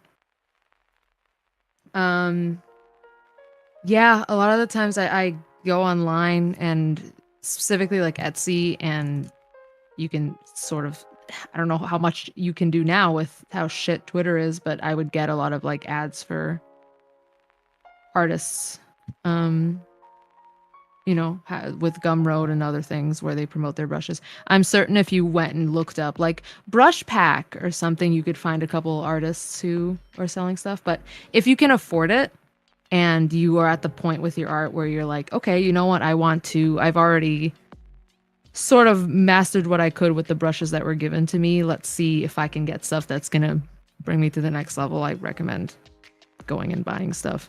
I would give you guys a list, but like, unfortunately, a lot of these I don't remember who the artist is, which sucks. I think... No, what the heck? Usually it would say who it was, but it doesn't. Nope. So, yeah. Go. A lot of these are pretty famous ones. A lot of times if you just look up like Procreate brushes for sale, you'll find a lot of the ones that I use, so go crazy.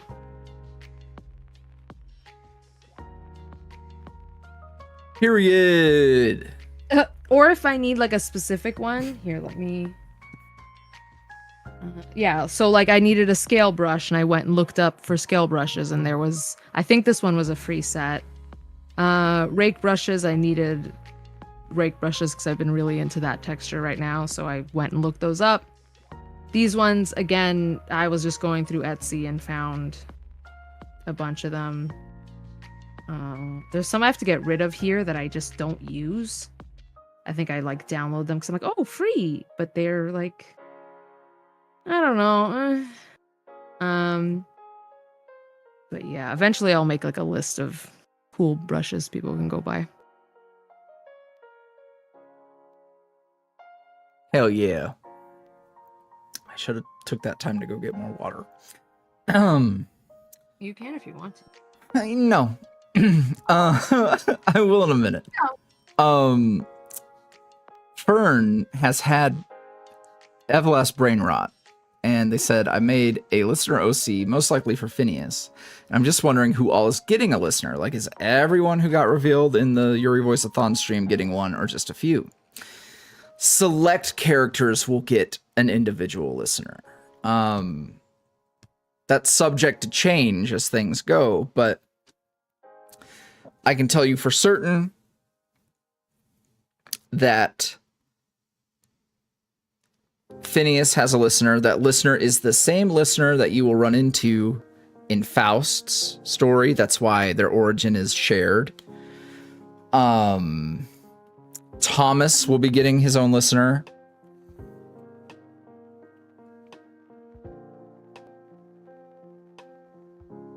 Who else is there?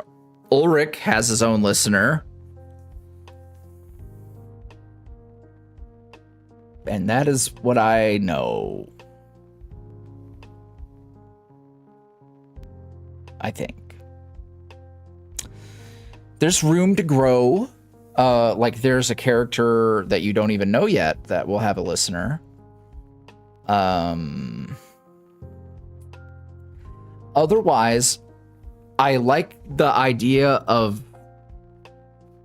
parties.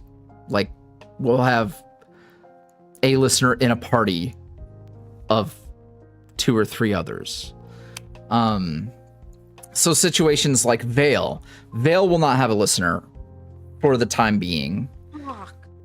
That's not to say that he might not come across. Hey, I have headcanons. Yeah. What if I write my own story?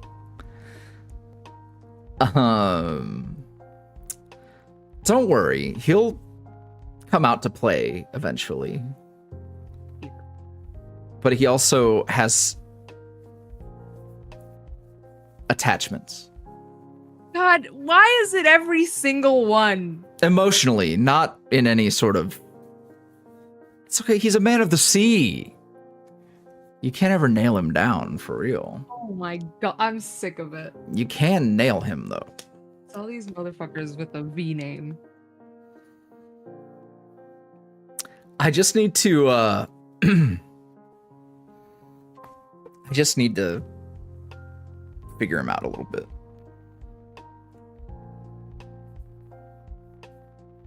That's a good question, and I don't think I saw it get put in the form. Do send your... We're getting towards the end of the form, so if you do have questions, send them. But I will pluck this one out of chat. Will Egon is the way you say that. Like egg on. Egon, the Naga, have a comeback? Well, for keen-eared listeners, Ulrich mentions that there was a snake that killed his father, that he's confident was so clever that the Lord Bishop would not have found him. And Ulrich sounds like he would like to speak with him. And that's why we be listening.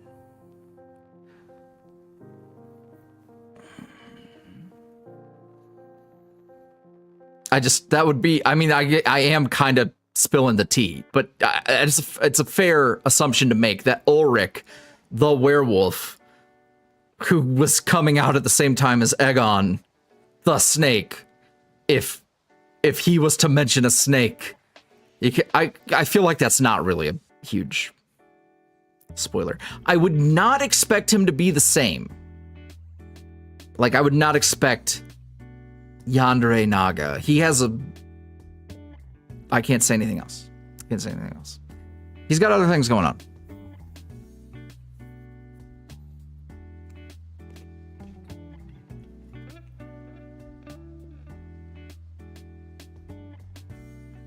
Pyronoia is a fantastic fucking screen name.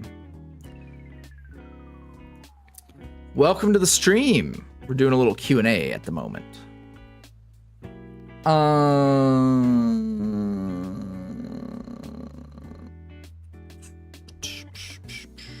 Where the fuck? Where am I? Any idea on who the next plushie will be? It will be Finn. Garden variety Finn, specifically. Will Rookie ever meet Oron's mom? That would be quite a ways away. If ever. I just don't... There's a lot going on. There's a lot going on.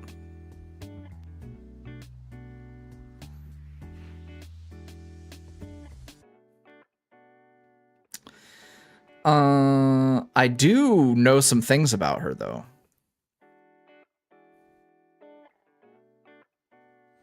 I do know some things about her.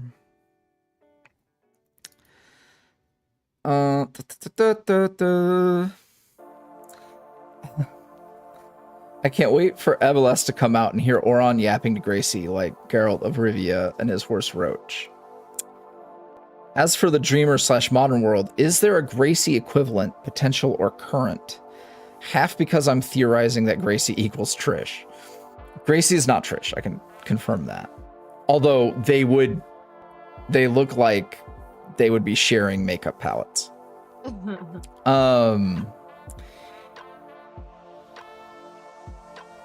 Here, and I've said this in a stream before, so I don't feel like I'm spoiling, because I've already done it.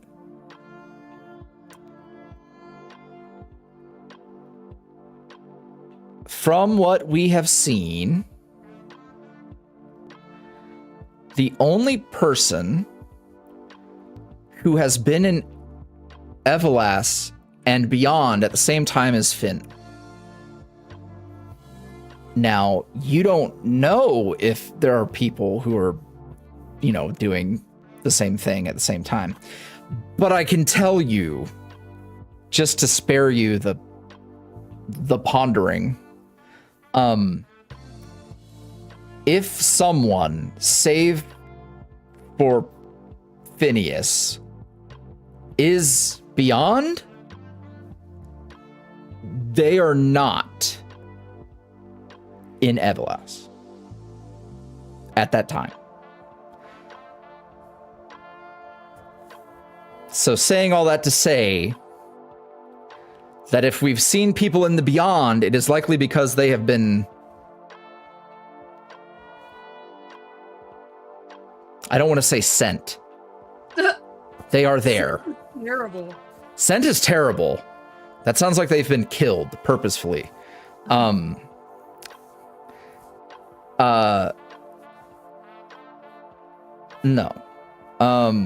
I don't want to get too far into the weeds, but Phineas is special.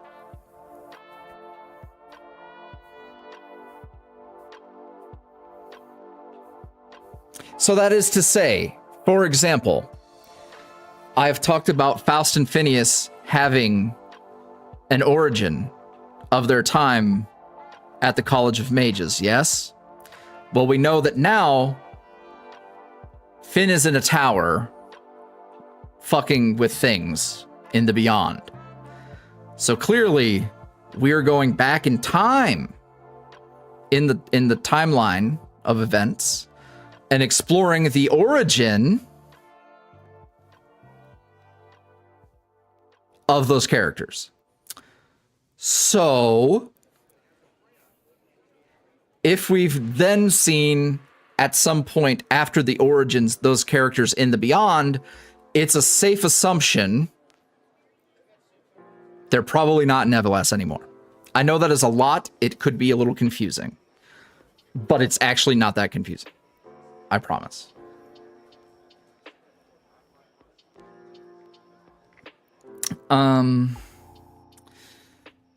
Jenny asks, I was wondering, how do you come up with the voices and certain accents for your characters?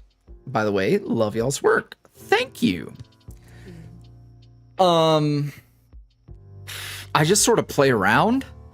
I don't like, well, I don't want to say I don't like. I'm not a voice guy. Like I don't have like a laundry list of voices I can do. That's why you'll usually find that my voices are like, oh, if this and this were put together, and they're like two existing characters I have. So for example, with Thomas is a lot like Seth and Lucian. So he's like a big back country boy. That's Thomas. Oh my God, look at her. She is beauty, she is grace.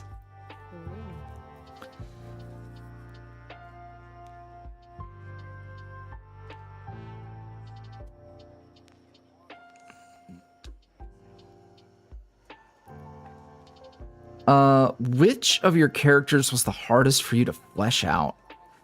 I've always felt like the Yuri cast. Here we go. The Yuri cast has been hella well written, at least for the time I've been around to see them. So which character felt the hardest for you to really write for? I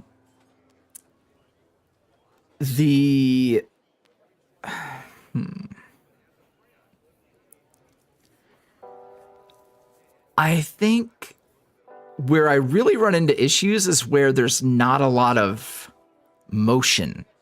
Like, for example, a issue with Lucian right now. An issue with Lucian right now is like, he doesn't have anything to be doing. And for me to really want to go write him, I need to create motion in the plot and some sort of conflict or event going on with him and Angel to give us shit to do, because I really don't want to just go and I don't want to go and make a pop culture food reference yap session with a demon guy. That doesn't compel me. But I wouldn't say he was hard to write for. It's a kind of two different things. I struggled with Faust because his role in things was complicated. But as I started to spend more time getting to understand him, I would also not say it's difficult. I don't know.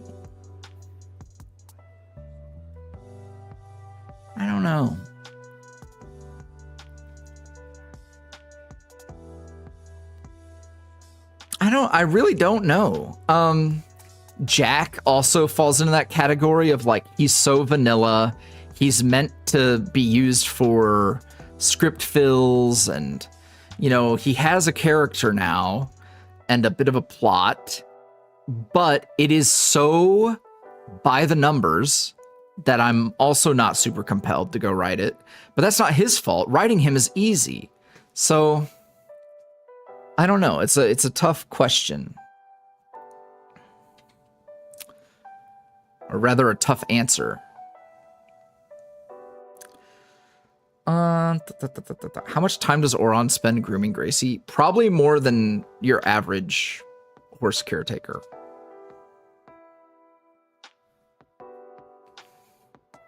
He likes to spoil her.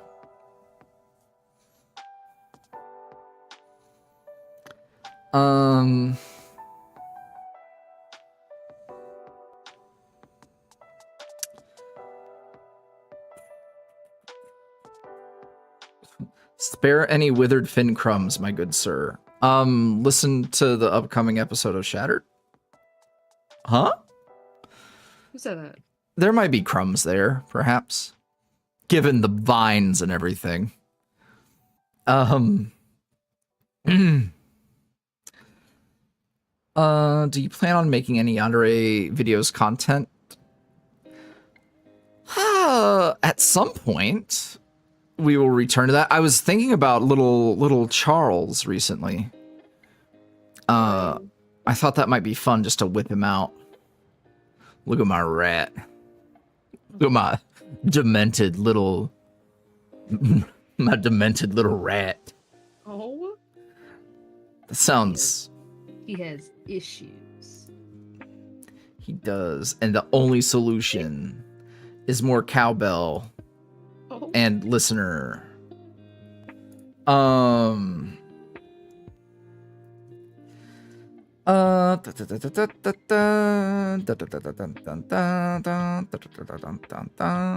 What's Oron's worst fear/phobia other than anything related to Rook? Also tune in to the first episode of Shatter. Remember Pizza Rat? He's been in my mailbox for like a week now. Who the fuck is Pizza? He's a pizza rat. Go get the rat. I forgot him. I've not been. I forgot my boy.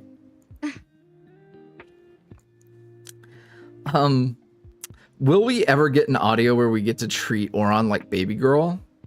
I feel like that was the birthday audio, wasn't it? But I know what you mean. He needs a little tender love and care. Unfortunately, it might be a little bit. Because he's gonna be going through it. But then, I swear, so long as everyone is alive and well, maybe he'll get some baby girl treatment. Will the rest of the plushies, for example, Alphonse, be getting reruns? I understand if not, but I am, in the end, a greedy man who needs to collect them all. Isn't that... Look, I have my beef with capitalism, but I understand how it makes sense to make merch that comes in a set, like a matching collection, because I fall prey to that, because I would like to have a complete set. So don't quote me on this, but I think when we finish our initial run of all of the main characters, we might be able to do a rerun.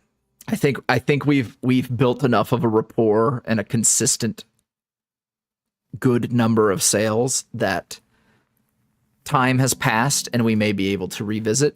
My thing is, I would love to give Dark Mode Alphonse another pass. because history has it, I didn't love his design. And now the new way we make them look is very nice. And it would be cool to kind of get not only that part of the set, but a version of that plushie that fits the set. You know what I mean?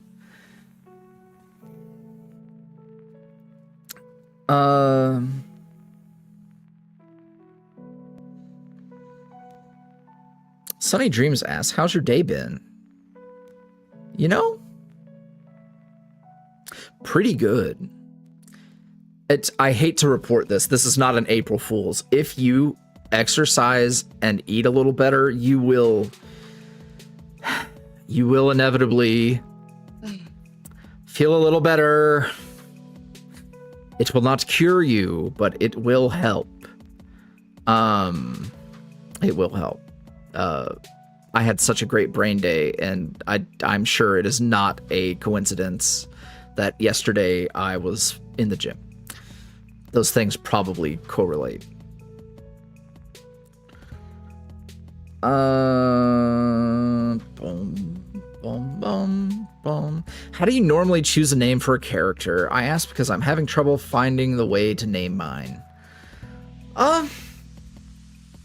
Sometimes you just gotta feel it out. Honestly, like, what's the character's vibe? Do they have a theme of some sort? For example, there's a character in Everlast whose magic involves the manipulation of steel or metal. And I ended up going with the name Barl, not like a barrel of monkeys, but Barrel, because metal. Yeah. Does this mean I'll finally be able to bring back one of my favorite OCs that can manipulate shadows? She's tea. I mean, it's not exactly the same, but isn't there kind of a character? Isn't sort of? It's sort of, yes, like beryllium. Yes, correct. I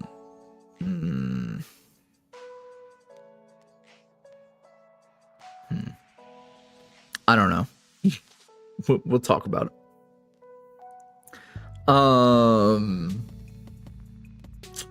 Have you abandoned the Guzma audios?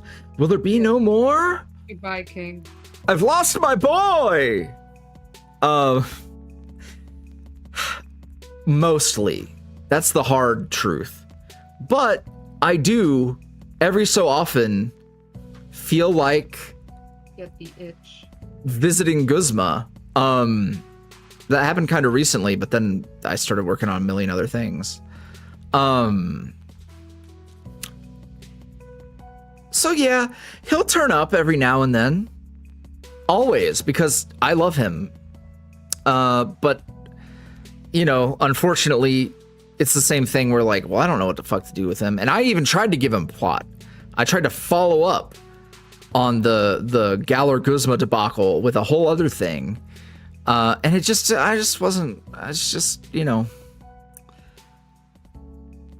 it wasn't doing it for me. Because here's the thing, and I'm gonna say it real plain. I love Guzma for meat slapping meat. He's so hot. And honestly, there's a lot of times where I don't want to come up with like a 15-minute safe for work intro, because all I really give a fuck about is him slapping that meat. So like, it's tough.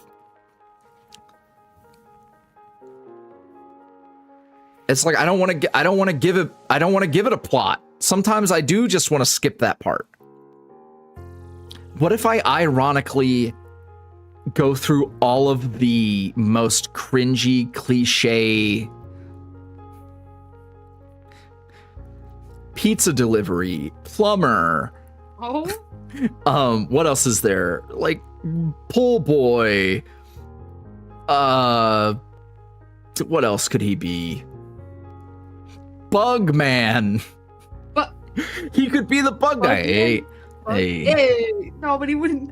He wouldn't Hey. kill them. He just put them all in his fucking car. hello? I know I suspiciously look just like your pizza guy. The truth is, I am. I'm working 2 jobs. You gonna let me in?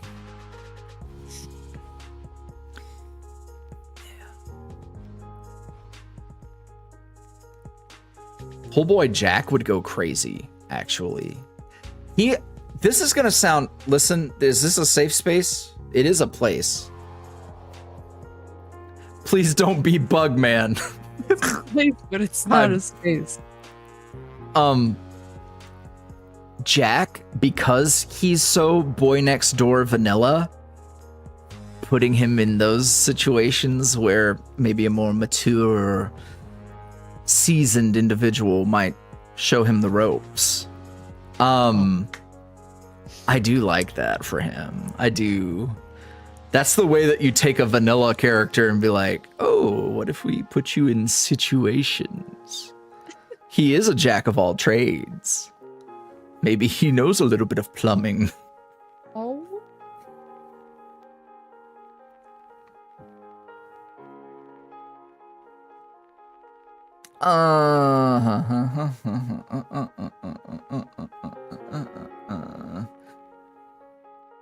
Boo. How do you think up such good character designs? Jackie makes it easy. Oh. I swear sometimes I want to just eat your characters. That's fair. Eat them. Sometimes I have very clear ideas. Other times I have struggled. I think now that I'm chilling, I think I have a pretty clear vision and we have a system in place to really nail down the vibes. So I'm much better about references and such now. So yeah. I don't know. I think, and this is like not meant to sound, I think we have good taste. I think we have our finger on the pulse of what our audience would be interested in. We've been a little limited in what we could do, but as we expand and as we add characters to the cast that aren't voiced by me, we can really expand and start to cook.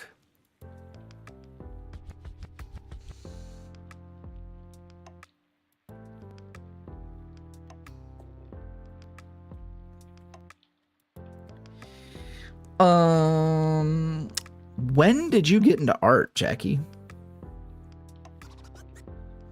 Since when I became conscious. I don't. So when did you? Okay, I'll rephrase this. When were you like, I'm gonna pursue this? Probably. Oh God, not for a while actually. Honestly, it was in college as a last resort because I didn't know what I wanted to do and I knew I could draw. Period. So I was like, I guess I'll be an artist because my other choice was a lawyer, and I cry too often for that. Yeah, I think it really was like I could say like maybe younger, maybe I started really considering it as a career in like elementary school, Canadian elementary school. But if I'm honest with myself, it really was like, oh God, the future is like right now, and the only thing I have going for me is my art. So I just took school in it.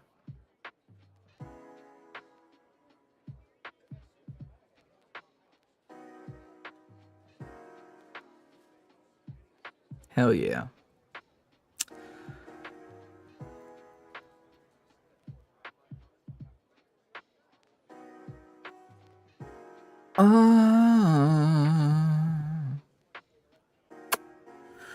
Does it take you long to figure out what a character will look like? And do any of your characters have like a beta version of them? It depends. We have had cases where there was like versions and iterations. I know most recently, like going through Emrys, for example, there were a lot of iterations, and we had to go back and forth and kind of merge ideas and cut some things and try. The hardest part was figuring out what we wanted to do with the colors. Colors, yeah. And then Thomas was pretty, like, Thomas didn't have crazy the same amount as Emrys did in terms of different looks.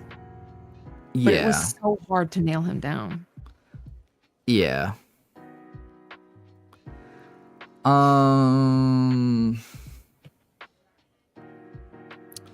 Other than that, there is a beta version. I wouldn't even necessarily call it a beta. There's a version of Withered Finn that I just remembered the other day, actually. Oh. That, yeah. And he's so, like, done. There certainly is. Yeah, I almost forgot. I was thinking about it the other day. That I wouldn't call that a beta version. I was like, you knew the assignment, but I need him to be able to like walk in the streets. Yeah. I need him to have like he needs to not stand out so much. Yeah. But I was like, you knew, you were correct. You correctly identified this. I did not adequately express that he needed to like fit in. So it was very much like, good. You answered a question that I didn't mean to ask yet. So hold on to that. And then you may see at some point, eventually, I think the plot needs to happen a little bit first. You need to send that to me again. I was trying to remember, but I only remember how like erect I was. Sorry. I remember that it was good. I remember that it was very good. Would you want to make more boys at this point? If and when you make a new boy, would you have them be voiced by an outside actor? So I have a lot of characters that need to happen. There are a few I want to save for myself because they gon' fuck.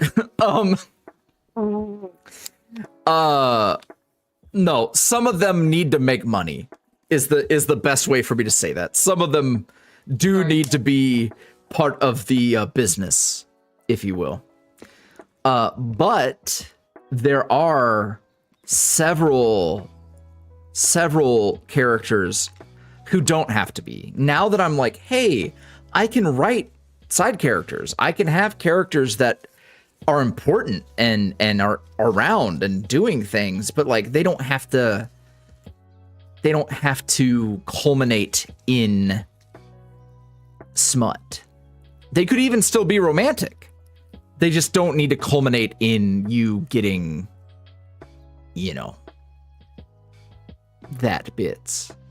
those bits rather. But yes, there will be a lot of collaboration going on. I have someone in mind for Barl.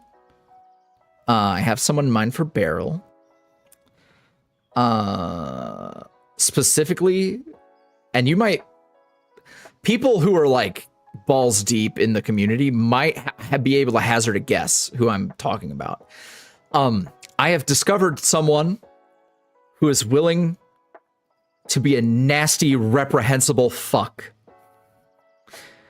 Because Barl is a evil man. He is bad. He is very bad. And people will want to bang him, but I will not. That's not part of the plan. So somebody somebody was very keen on that idea. So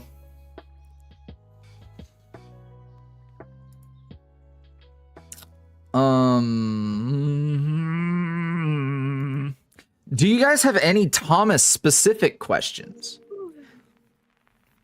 Also, Jackie, you don't have to keep doodling. I think it looked like you were. I was just trying to figure out like how to put everything in.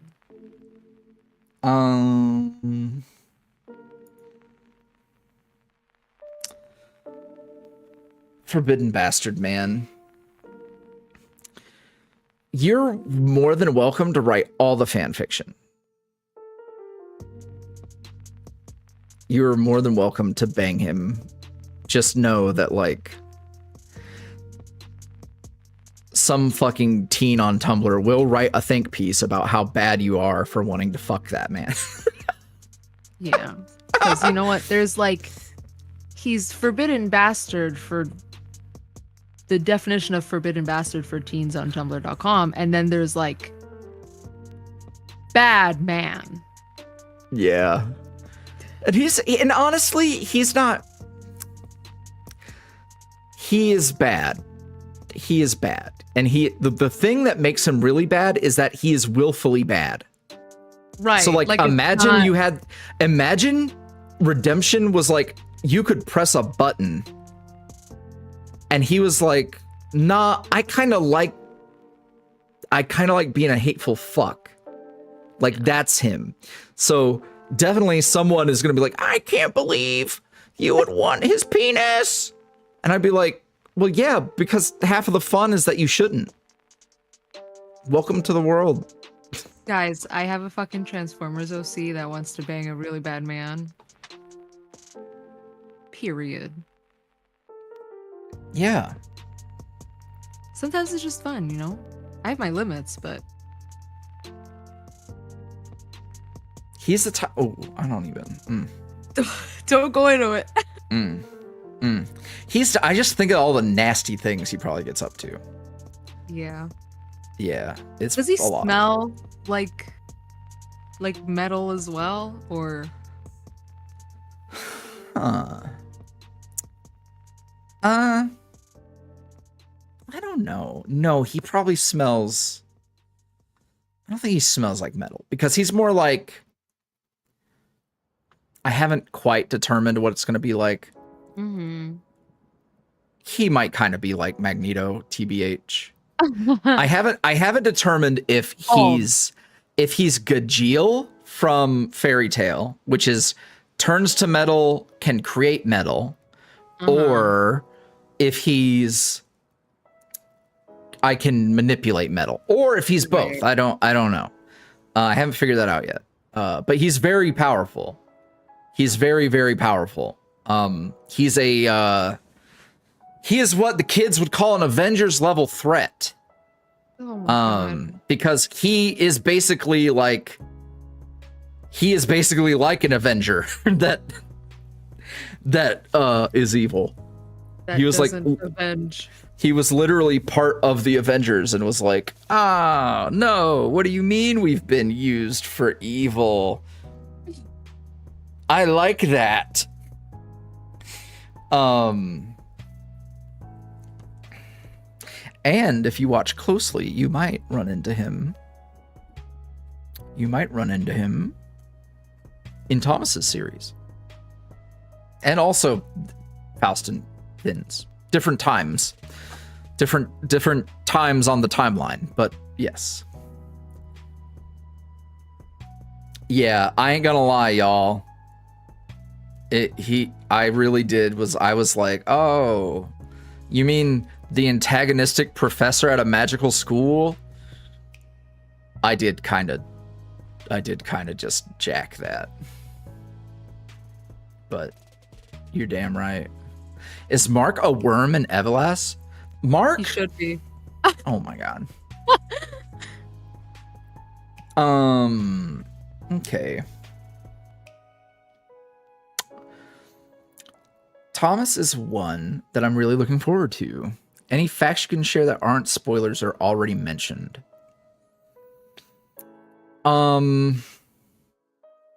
That's tough. That's tough. I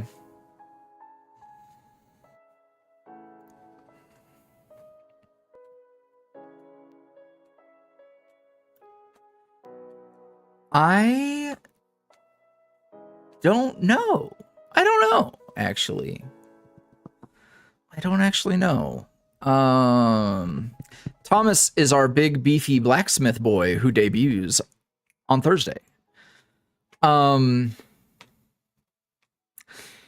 He has 2 jobs.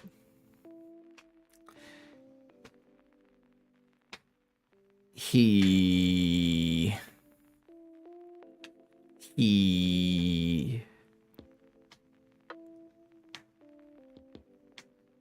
I could say this, he isn't fond of going to the Capitol, even though he has occasionally had to do business.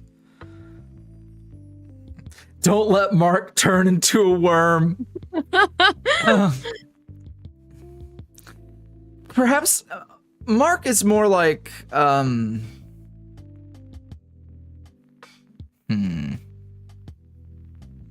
don't know what Mark would be more like a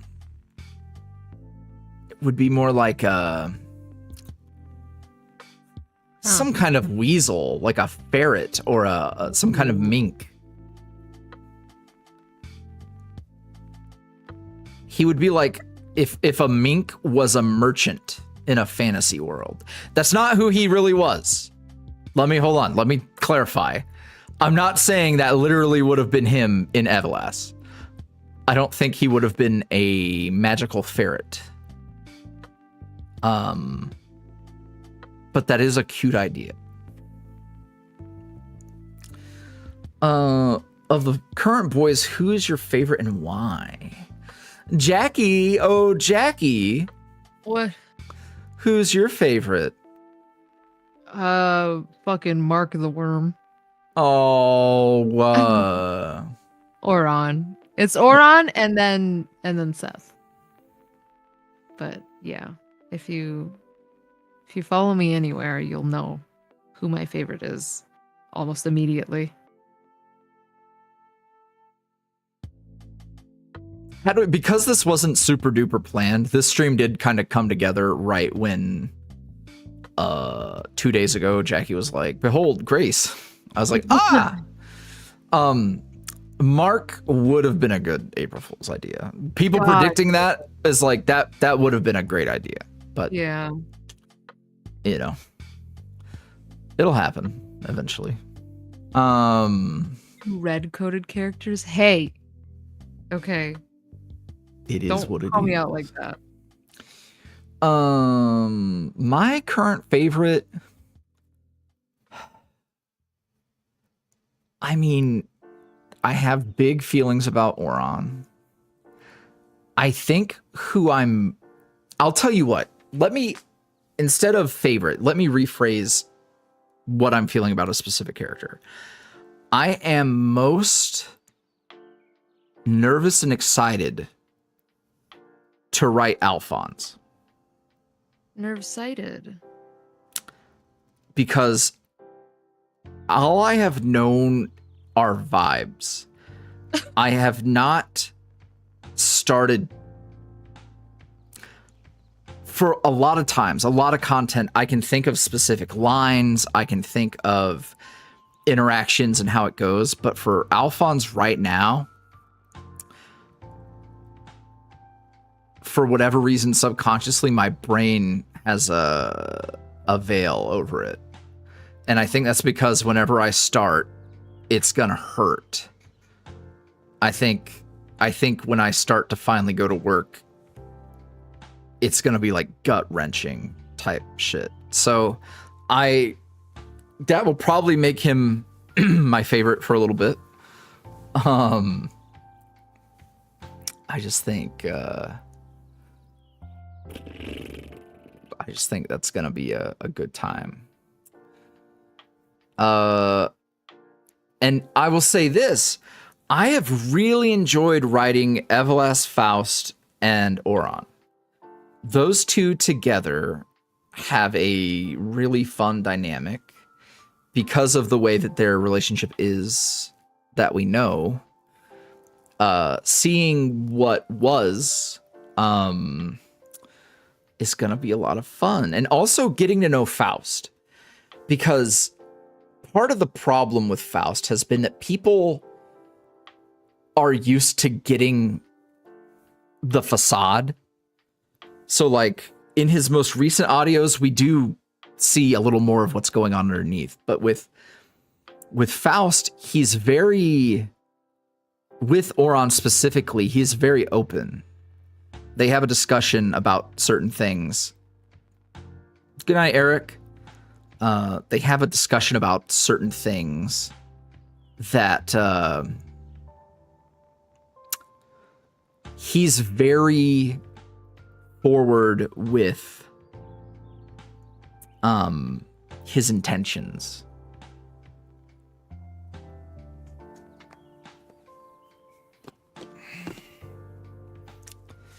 Very forward with his intentions, I think, is a good way to put it. There's not a lot of like, oh, he's not he's not like revealing himself or whatever. There will be.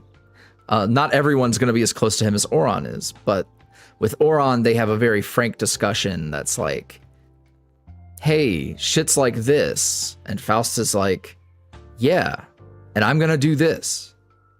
And Oron's like, well, fuck.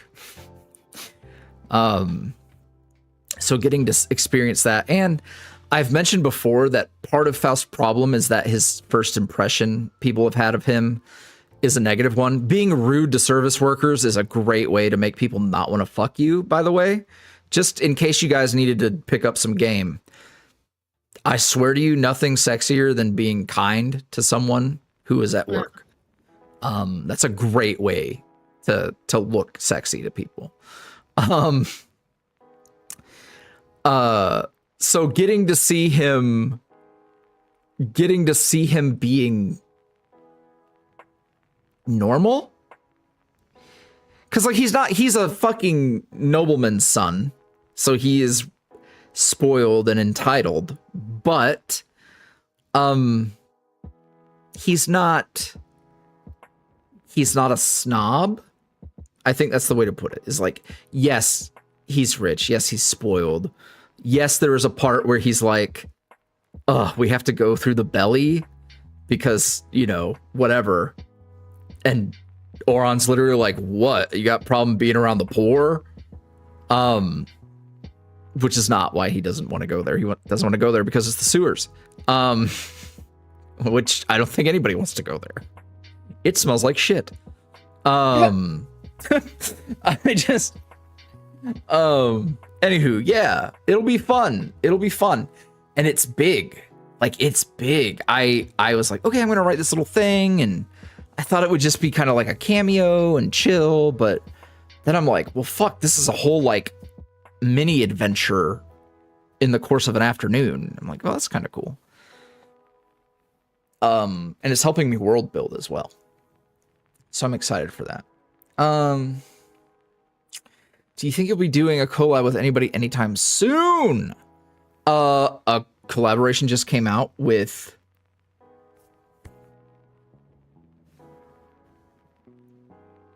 Don't let me... Because I know two people that have the same name.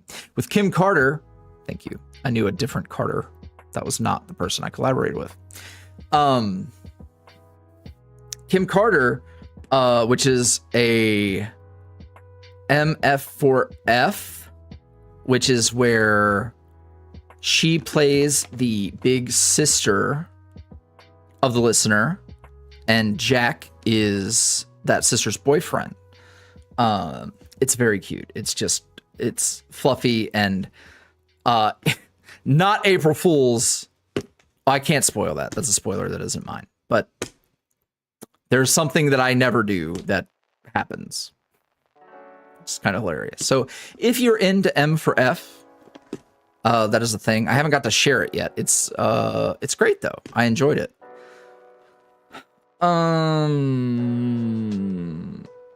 Other than that, I recently jumped on a collaboration with Lady Scrub, which was a very fun thing that I don't know if I can talk about.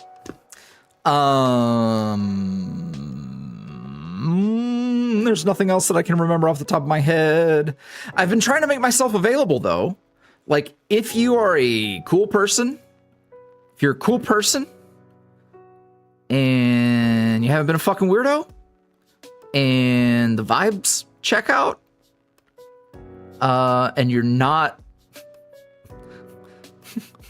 I can't even say the rest of it. Jackie. Whoa. What? What did you just whoa? If it's what you were just, never mind. What were you saying? You know what I'm talking about. Yeah, I do. God, you had like an out of body experience remembering that. Yeah. Hold on, hold on. Oh, I got the thing you just sent me. I need to put it on the screen. Yeah, that needs to go on the screen, right? Meow. There's that. And let me property browse. I do have one thing to reveal when all is said and done. Oh, that's so small. Get large. Get large. Oh, I don't know where I want to put this. Not it being pulled up. There we go. This is from Tumblr. Incredible. Beautiful. I do got one more reveal that I will drop before the end of the night. It won't be going live tonight because I didn't prepare. But it'll come up. It will come up soon. I'm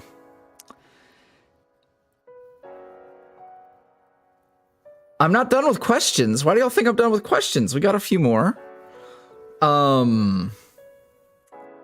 Is Thomas's hammer both a tool of his trade but also a weapon? He does not do smithing with the big hammer. Oh. He has a regular hammer that he does the smithing with. I mean, he probably, if he was making something very large, perhaps. But it is I would say that is for pleasure, not business. Hit me with it, King. Oh my god. Ooh, what a fun brain teaser of a question this is. For Thomas, does he enjoy working in the forge or in the tavern more? Is he more likely to pour himself into a smithy or to tend people at the tavern? I think Thea says I reject this. He does it all with the big hammer.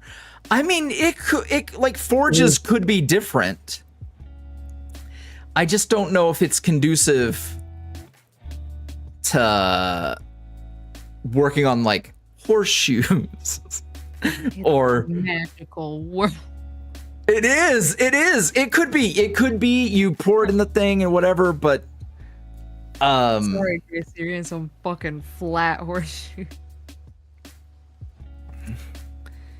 It does, but there's other things going on as well.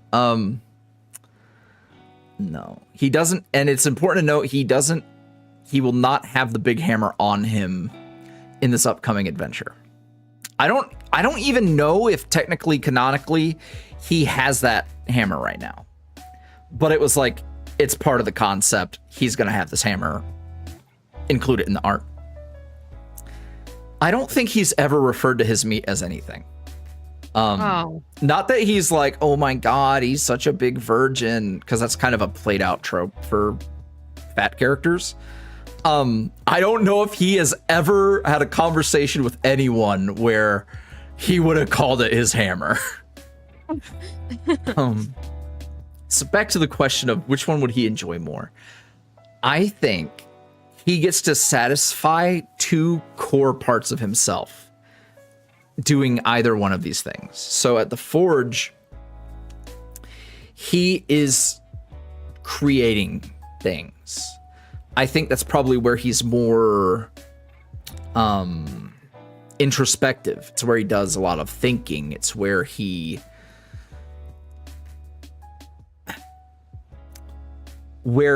has done a little bit of like therapy with himself. So I think it's crucial that he works the forge. He likes to create things that people use. He is fulfilled by giving people the tools they need. Which is like, this is a very high level thematic thing. But at one point he talks about how this group, the Watchmen, used to help people and built houses and all this other stuff, and protected the little guy. For him, you know, building things like tools where people go and take care of themselves is like it's a fulfilling thing for him. Meanwhile, working the tavern, he enjoys like physically taking care of people. He enjoys feeding and getting them drinks. He loves sharing stories. He's very much he wants to hear people's tales. He wants to share them. He has kept, and this is a bit high level, but because it ties into something that Ulrich mentioned, I can say this. He loves telling folk tales. He loves to share these stories, specifically about the Watchmen, these stories of like the little guy overcoming insurmountable odds, and you know, tales about their haunted forest behind the tavern, shit like that. And he actively has to remind himself of them because he's liable to forget them. The way that Ulrich mentioned the rot has made people forget about these fantastic races and stuff. He's actively reminding himself by sharing these stories and revisiting like the journals, the books, the things where these have been written down. He's actively having to fight this memory loss. So by working at the tavern, he's actively keeping these stories alive.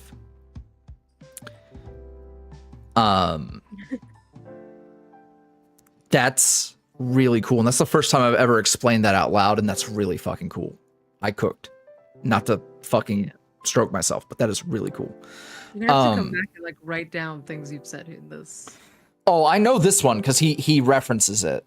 Oh, okay. He references that in a moment where he is upset,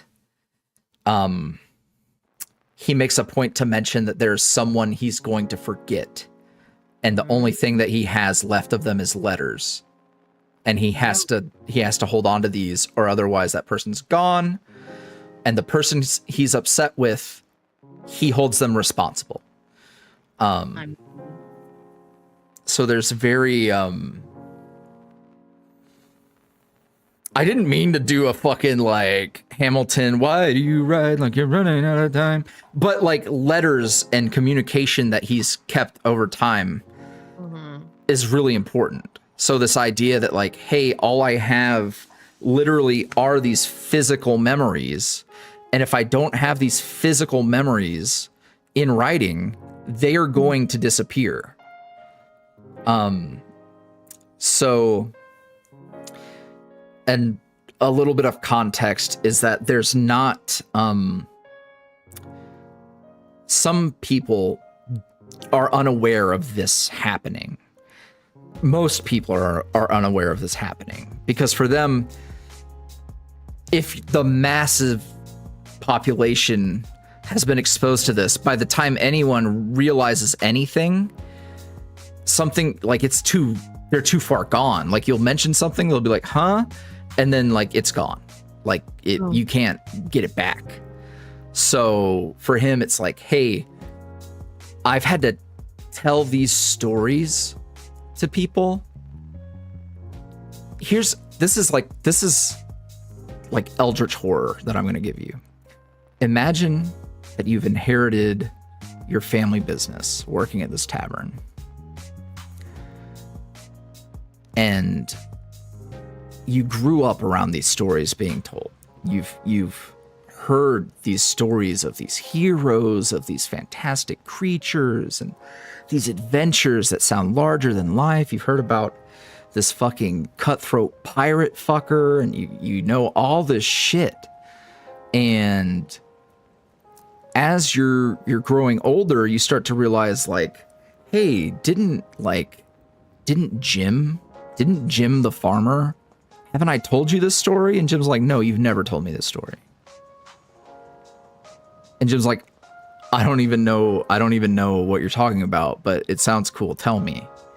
So like you watch as the people in your community have forgotten their own history. The magical Alzheimer's. A rich oral history. Yes. Because That's terrifying. Yes. So like you've watched in horror as the people that you thought were going to keep you safe have disappeared. You've watched as the people around you have forgotten things like stuff that made you guys you. Like, you know, you talk about, oh man, remember when the Watcher saved so and so when the bandits, you know, overtook their wagon, whatever, and they're like,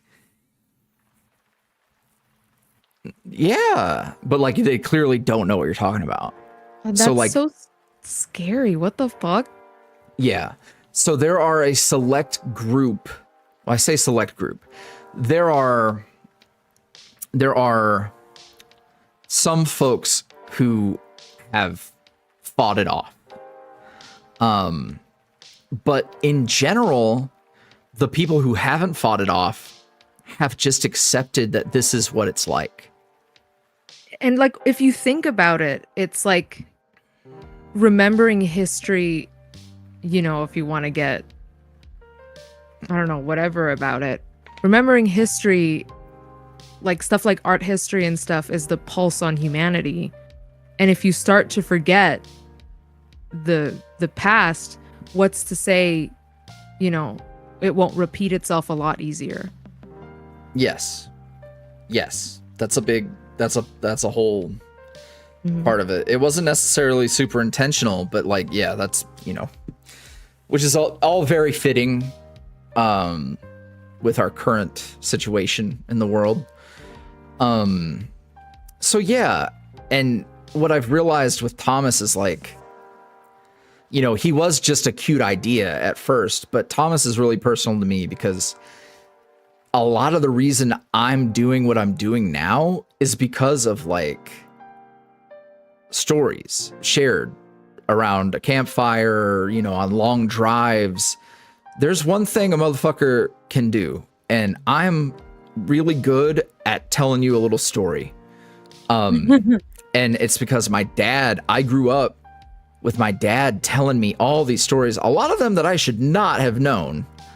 A lot of them were a mess, but like I was just always enthralled with the way that he could just lock you in to this story and entertain the fuck out of you. I love that. Just hearing I learned lessons from hearing these stories that were very likely embellished and not quite accurate, but they were fun. So having a character whose big thing is like, I care about people, and when they enter my tavern, I'm here to take care of them and share folklore mythology, wives' tales, all of it. He wants to share fun tavern stories with people who've come to eat and drink and have fun. And nothing is scarier than realizing that the people around you are losing that. That's pretty fucking nightmarish. Oh, he found a sleep. Did he? It's okay. No, it's I don't know why my iPad's doing this thing. Well, it will just randomly start recording the screen. And then it will sit like that for hours, and then it takes forever to process into my That's okay. Gracie's got it on lock. Does she? Yeah. Oh, queen. I can send you the file to just have up of this part. Yeah, we could do that. Up to you. Anywho, I did not mean to go that hard, but like I was realizing things as I was going, and it got really exciting. You're realizing things. Yeah. Definitely not Hex. Would Withered press that hypothetical redemption button?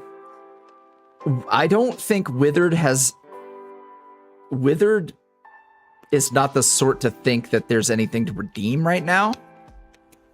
Like in Withered's mind, when it all starts to come together and you realize like what the plot is, to Withered is doing exactly what he should be doing.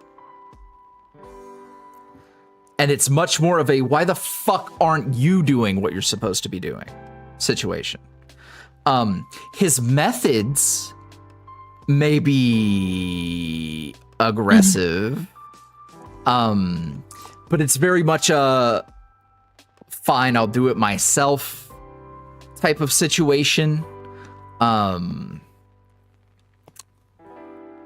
think once people start to piece together what his motivations are, it will be clear that it's much less of a redemption and more of a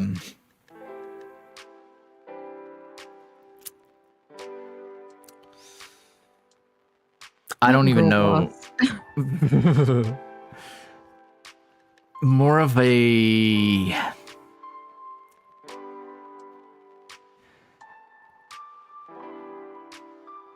there's not a lot I can say. It's much more of a if I come face to face with my goals, will my worldview be challenged? And am I so certain of myself that I don't care? It's that kind of thing. So I would not say that Withered is necessarily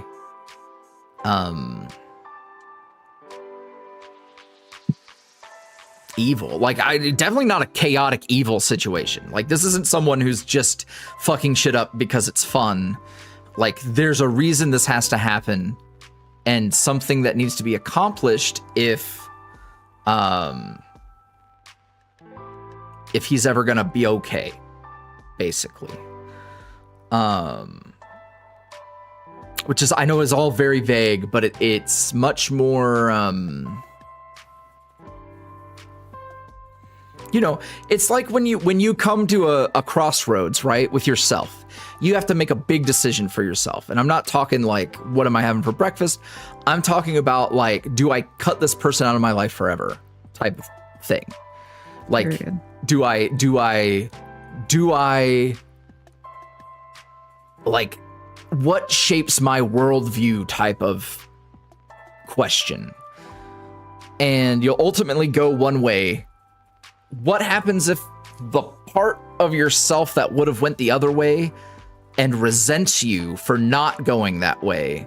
What if that was a seed that was planted? That's what Withered is. So while there is like, there will be remnants of this like yandere Finn thing, it's much more of a like, this character has some shit going on situation. Lawful evil. I think I would not even say evil. I would say like, he has too much of a goal to be all that chaotic. But he's not lawful either. Or more like, he's not abiding by the same laws that everyone else is abiding by, type of thing. So just gray. Very gray, but doesn't like have a definition. Gray, but like bloodstained. Yeah. Yeah. Which is almost a perfect way to describe it, because it's like, it is gray. The gray's there. It is gray, However, but I definitely, and like Thanos and the MCU were really responsible for this getting popular, but people will say like a villain who feels vindicated is a good villain, right? Like someone who doesn't think they're doing anything wrong. Yeah, that is a good, I don't think you should write with that in mind, but I think realizing that you've ended up there is a good way.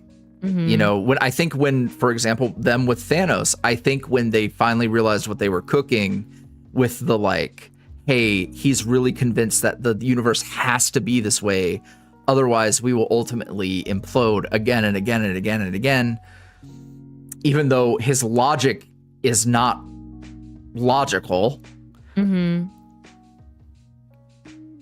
But then they were just like, okay, but what if Thanos, but he's just bad and isn't vindicated? It's like, well, okay, cool. But they came through a lot of portals. They sure did. Anywho. Y'all will see, basically. Y'all will see. I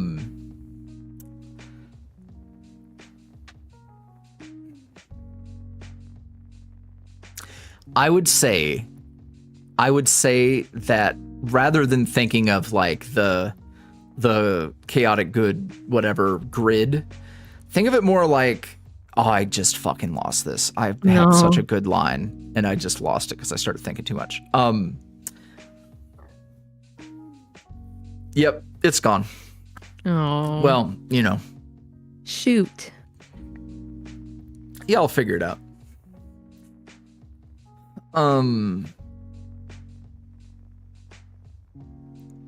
Where would you even appear? When you come back from being dusted, exactly where you were when you were. Oh, yeah. Oh, that's great. People just falling out of the sky. Yes. Yeah, it's Cute. horrifying. They've shown. And I wish they would get more visceral with it, because like if you made it a horror, because it's like the best way I would explain it. Like if I'm trying to tell like the Viz dev team what this needs to be like, I'd be like, it needs to be the Rapture in reverse. Oh my God, yeah. It's horrifying. The idea that people have just appeared after being gone. So like you wake up in the house that got sold when you were gone. You wake up and your fucking partner has remarried. Oh my God, I thought of some really bad things. There's a lot of bad things. And there's so many bad things. And the things that they've shown, it is very cool the way that they depict it, like them coming back into reality. But they haven't made it fucked up yet. They didn't give it weight, because then I would have remembered it. Yeah, that's the thing. Because like they did it in Black Widow, which is an underrated movie, and I'm looking forward to Thunderbolts. I did really like Black Widow. And they did it in WandaVision with. I love when they lean into creepy shit, and not like creepy as in like spooky, creepy as in like what the fuck. Yeah, it's fucked up. Yep. Yeah. Yeah, a sizable portion is just immediately dead. You come back half phase through a wall. I was gonna say, like, what if Jack. there was a building built like right on top of where you were, or like a bunch of dirt was put there? Yeah. Oh God. This is why I have a fear of spelunking, because it could just happen. You don't know if there'll be a Thanos.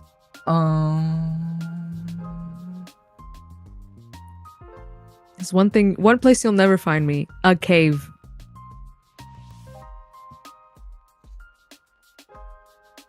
All right, some of these I'm trying to wrap it up because I got a thing to announce too. Somebody asked, how'd you come up with the VTuber design? It's very cute.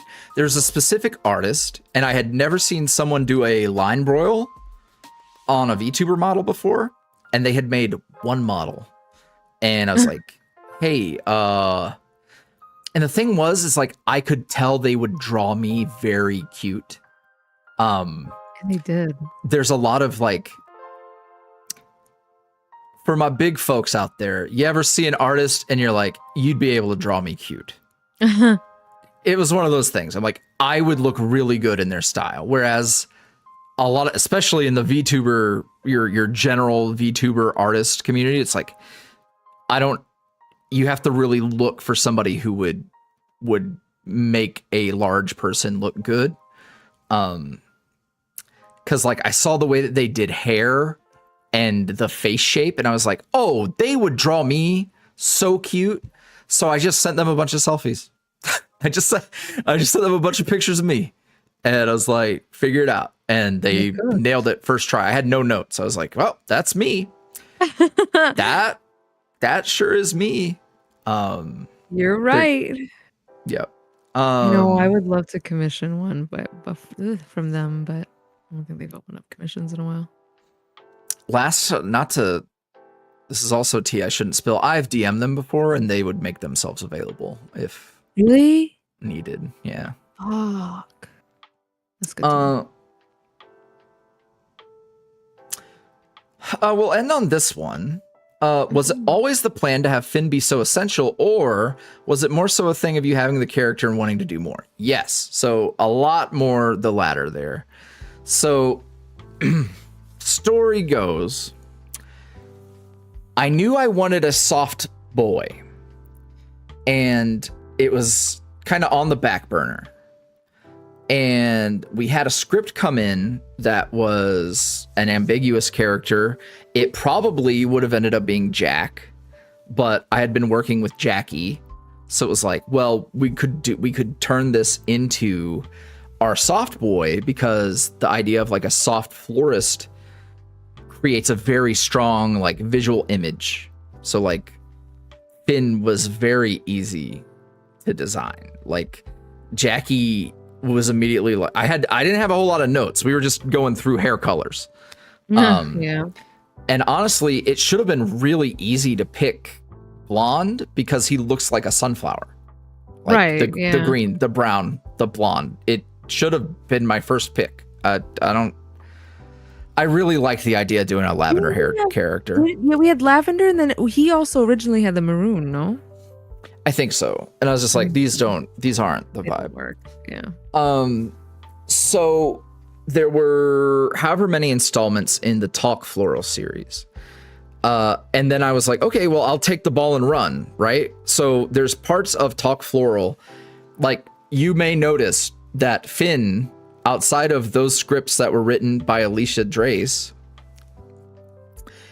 I have not called his shop Talk Floral, because I want to respect there is an agreement when you do a script for YuuriVoice that you're kind of like signing over your rights.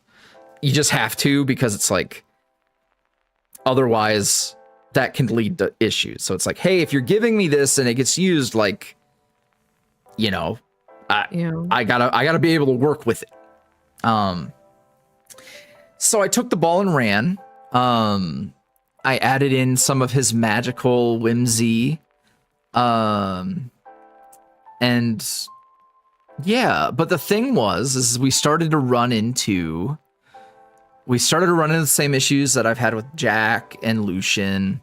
He didn't have a thing going on, and there's only so many times that he can explain what a flower arrangement means before I'm banging my head on the desk. And consider this, I have to do homework. Like, I have to do more homework than usual because I don't naturally know flower things. I literally have a book now, and I have to fucking furiously Google search and find ways to not just verbatim repeat what's said on a website, you know? It's difficult. It makes it like, okay, normally writing is a very like straightforward thing for me to do, but because I have to take all these other things into consideration, it's a it's a lot more work. So I was running into that. It's like, I don't know. And then I don't know what the epiphany was. I do know that we had Echo, the robot mascot of the channel, and I was running with this idea of like, oh, he controls like these different machines or whatever, like different pathways to the characters, right? So like, oh, he kind of controls the gateway to Alphonse, Seth, blah, blah, blah, blah, blah. There was even a very old banner that Jackie did where they almost looked like, whoa, this reference almost looked like the fucking, what's that? Okay. Power Rangers, the thing that the tube that the face is projected on, their boss, him. Mm-hmm. They almost look like little pocket versions of his little station. It was very cool. Oh, yes. I wanted to call him Zarbon, but Zordon, there you go. I'm like, Zarbon's the fruit from Dragon Ball. That's the first time I've ever said fruit unironically without cringing at it. Yeah. So I was like, well, what if, Finn's magical. What if we kind of did a thing where, he was doing, and this is where storyteller Finn came from, because he didn't have a whole lot of, there was no real excuse for him to be this. So over time, I started to ponder and think and build, and it's taken several years. But now I have a whole grasp of Phineas, Garden Variety Finn, Withered Finn. I have a good grasp of like who they are, why they are. Phineas is a pretty complex character. That's why his pieces, these little AUs you find, are fairly straightforward. They are little fantasies, whether it's the bunny, Garden Variety Finn, and bear in mind, like, if you think about Garden Variety Finn's content, listener walks into his shop, a meet cute happens, they fall in love, and they have little moments together. That's the story. It's all there's ever been. It's just little moments of niceness. So part of what I want to do with Finn's upcoming thing is like explore that more. Like, okay, so let's say Garden Variety Finn found himself when he met Sunflower. It's really romantic. It's like my life began when I met you. That sort of thing. So, so what happens then? A year, 2 years of these little moments that have occurred. And finally, like, what happens when these little moments have developed into a thing? It's a thing that exists in this world. And they're not restrained anymore. They are not just little moments. They are existing in a space. I am totally like given too much, but I think it'll help.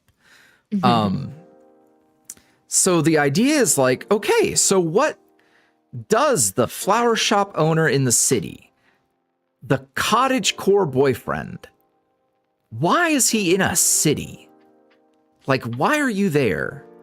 Do you want to be there? Do you feel at home there?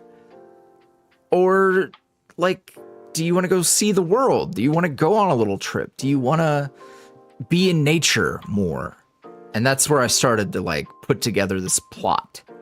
And ultimately, it's like, it's a fun weekend adventure with his listener, where they're out of the city limits, exploring, seeing things, doing cute little road trip things, hiking, and you know, living, getting outside of the boundaries, I think will be very fun. And then I had an idea, and it was an idea that I had a long time ago, but didn't know how it would make sense. But there was a other thing that occurred where I realized something. And when I made that realization, I was like, oh, I see how this concept and this concept play into each other, and it would make all the sense in the world if X, Y, and Z occurred, and we ended up here. So for Finn, I want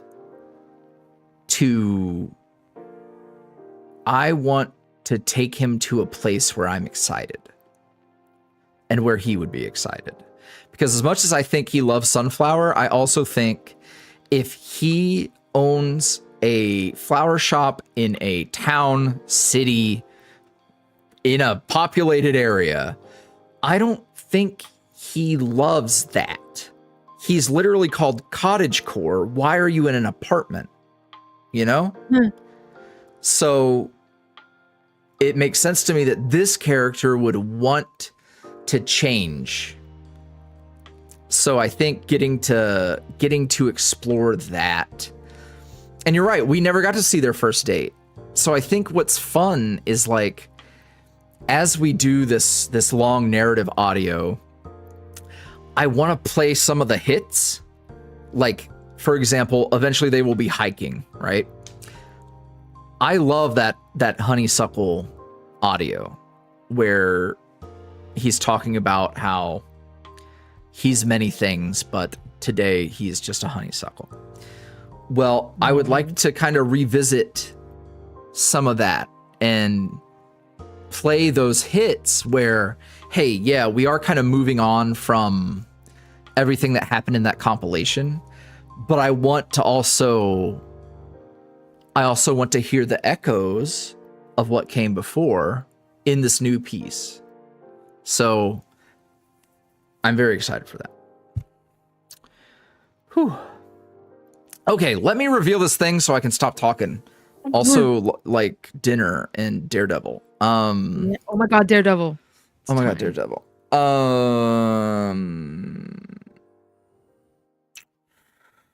So I didn't prepare this. We're just gonna do it live. Hey, so hold on, let me hide myself first because I'm kind of gonna be in the way. Cancel. Close. Also Gracie. Well, yeah, Gracie's gonna transform here in a second. Oh shit. Okay, there we go. We can get rid of this too. Well, that's gonna be gone. Okay. Image. Properties. Hi, chat. Oh, people are gonna be like, what is this? Fit to screen. Hi. Hello. Howdy, everyone. I have said many times that I was not very interested in doing What the fuck? Cameo style recordings. If you're not familiar with what a Cameo is, it is a short video you can get from a celebrity. Basically, you pay to get a special message from them, or get it as a gift for somebody, or etc. and so forth.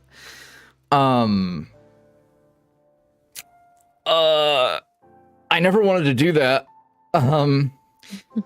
But I thought what would be fun is if I did a limited run. So sometime in the near future, I don't know exactly when, this idea came together today. I got this image literally, during the stream. I think I can do it for a limited time, and then maybe occasionally we'll open the window right? Yeah. Like, you know, every so often, a time or two a year, like, hey, for this period of time, you can come get your Cameo. And this is not the April Fool's joke. That's why it wasn't part of the stream. It wasn't part of the reveal or anything. But yeah, I do think my brain has been cooperating a lot lately, and it occurred to me that I don't have to have it open forever. I could do a limited run, especially during a time where I could easily set aside time to do these little bite-sized things. Mhm. So it's like, yeah, I could lock in and do that. I could definitely lock in and do that. I have not figured out pricing. It's not going to be priced like a lot of premium cameos because you are just going to get an audio. Like, you can look at a PNG of them if you want while you're listening, but you know, I don't know. I have to, because I haven't done this before. I have to weigh things. But yeah, I'm kind of excited. And I'd be able to do it all through, I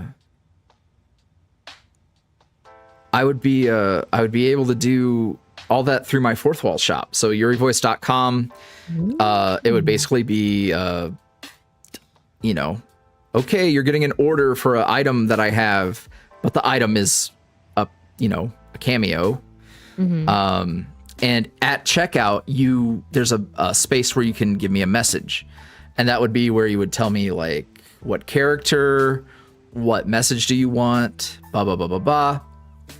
My goal, because it's really hard to, like, anticipate the kind of things that people are going to ask for.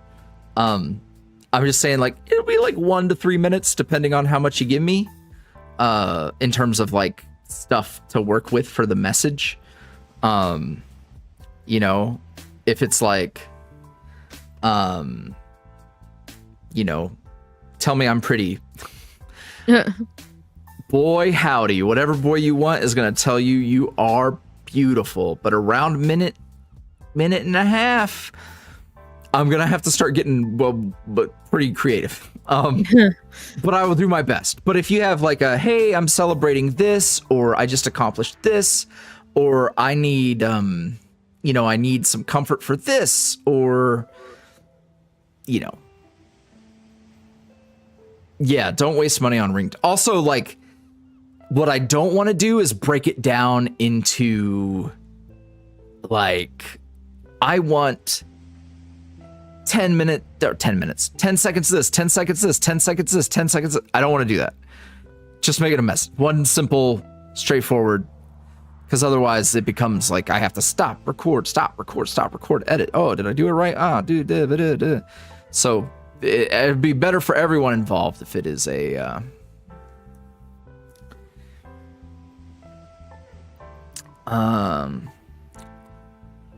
yeah, I just thought it would be cool. No, you don't have to write out a whole script.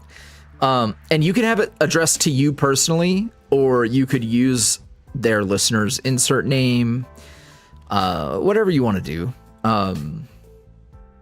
Yeah. I don't know.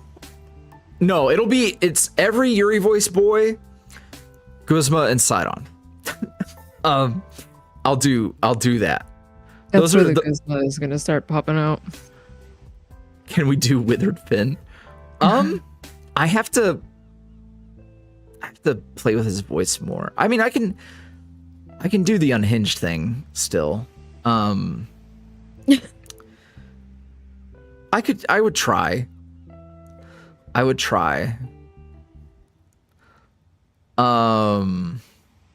But yeah, you could do that. But yes, it is every YuuriVoice original plus Guzma and Sidon. Because I know there are some people who are lingering who would, especially with those older fandom characters, who would enjoy that. Mm-hmm.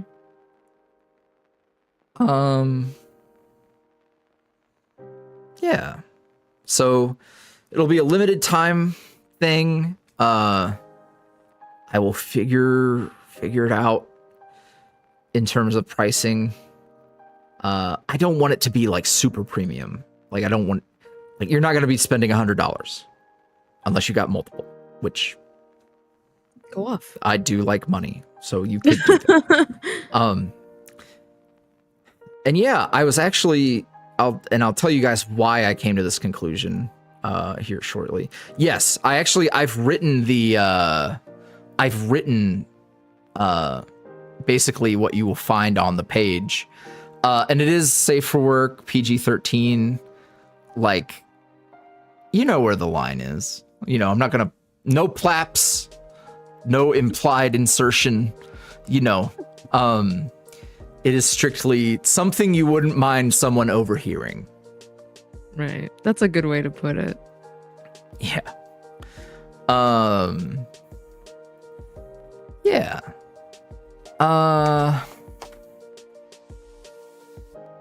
Yes. What the fuck was I going to say? Oh, how I ended up thinking of this today. So, oh my God, I'm going to end up talking way more. I will,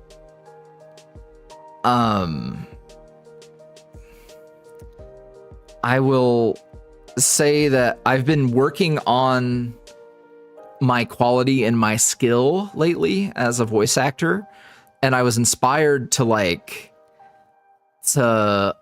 update my booth situation. And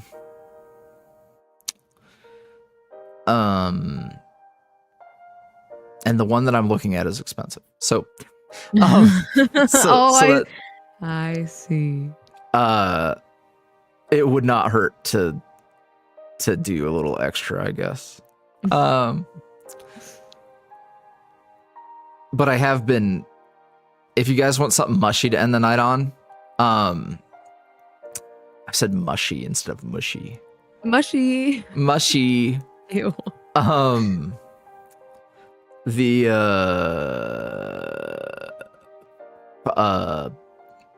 been very excited about learning recently, which is crazy for me. Short version is, so I've messed around with like vocal coach, voice acting workshop stuff, and nothing's ever really resonated with me. I actually had a kind of not great experience one time. So I guess I was a little jaded, and and not to like, I've been very comfortable with my abilities, especially recently. Like I feel like my writing, my acting has leveled up recently, so I haven't felt a whole lot of pressure to go and learn and practice and grow. And just by chance, there was a voice actor who I've seen on Twitter a few times, Jun Yoon, who is very cool, and he's hosting a contest right now, where basically people all send in it's a limited selection of scripts, and you would send in an audition. You pick one, blah blah blah, and then it's called the short list, and it basically works like a short list. Like a certain amount of people make it through round 1, and then a certain amount of people make it through round 2, etc. And I was like, you know what? I'll try. Mind you, I haven't auditioned for anything in 5 years, maybe longer. It was very early. And I realized I don't like rejection. So I know I can go voice act something that's going to pay my bills right now, and it's mine, and I can just do it. So it never felt like a compelling idea for me to go pursue something like that. Well,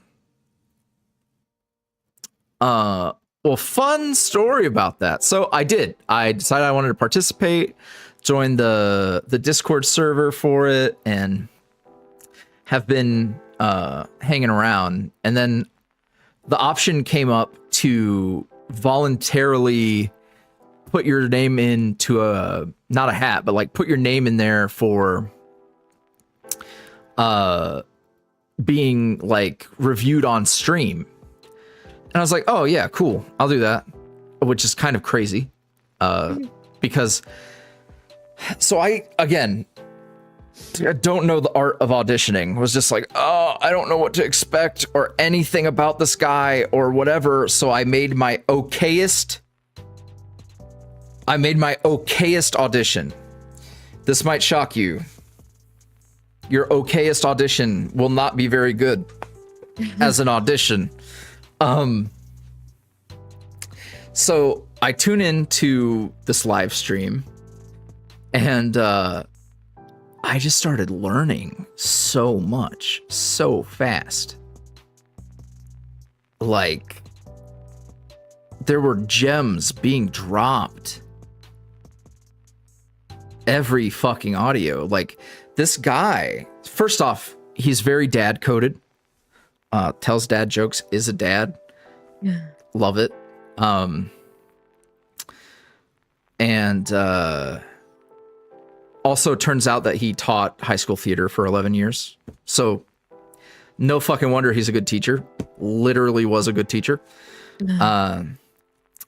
So, you know, I'm listening to everyone's submissions and I'm like, you know, it's late.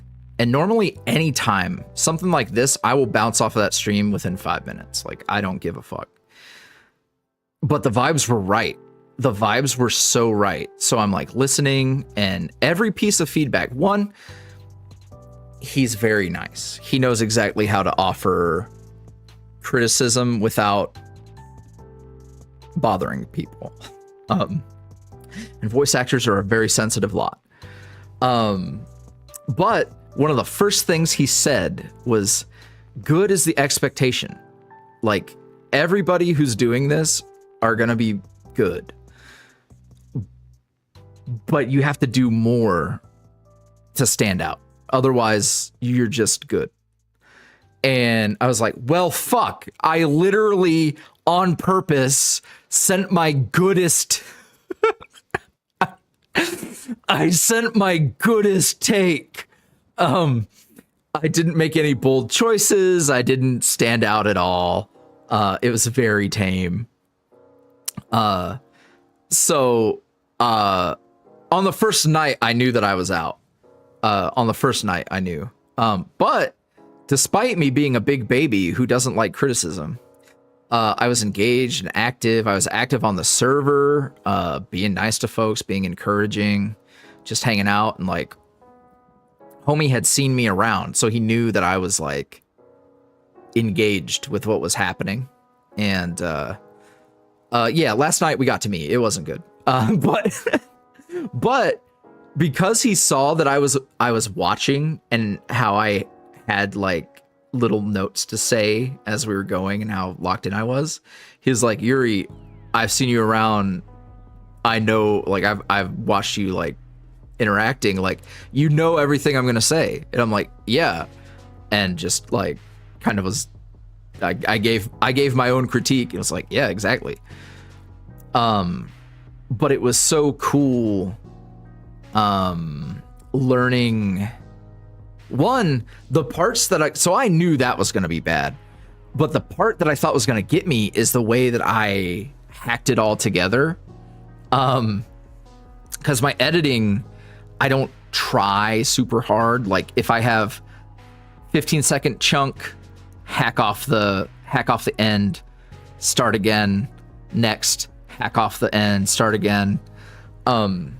Apparently, my situation was so good that he thought he identified where I had did my cuts, but he couldn't find them. I was like, that was an accident. I did not try that hard, but that's good at least. So audio quality was good, but yeah, I wish I had cooked the first time around. That being said, I'm gonna take a workshop at the end of the month, which is very exciting. I hate the idea of doing anything resembling acting in a group setting. I do not like doing improv classes. I do not like interacting with other people.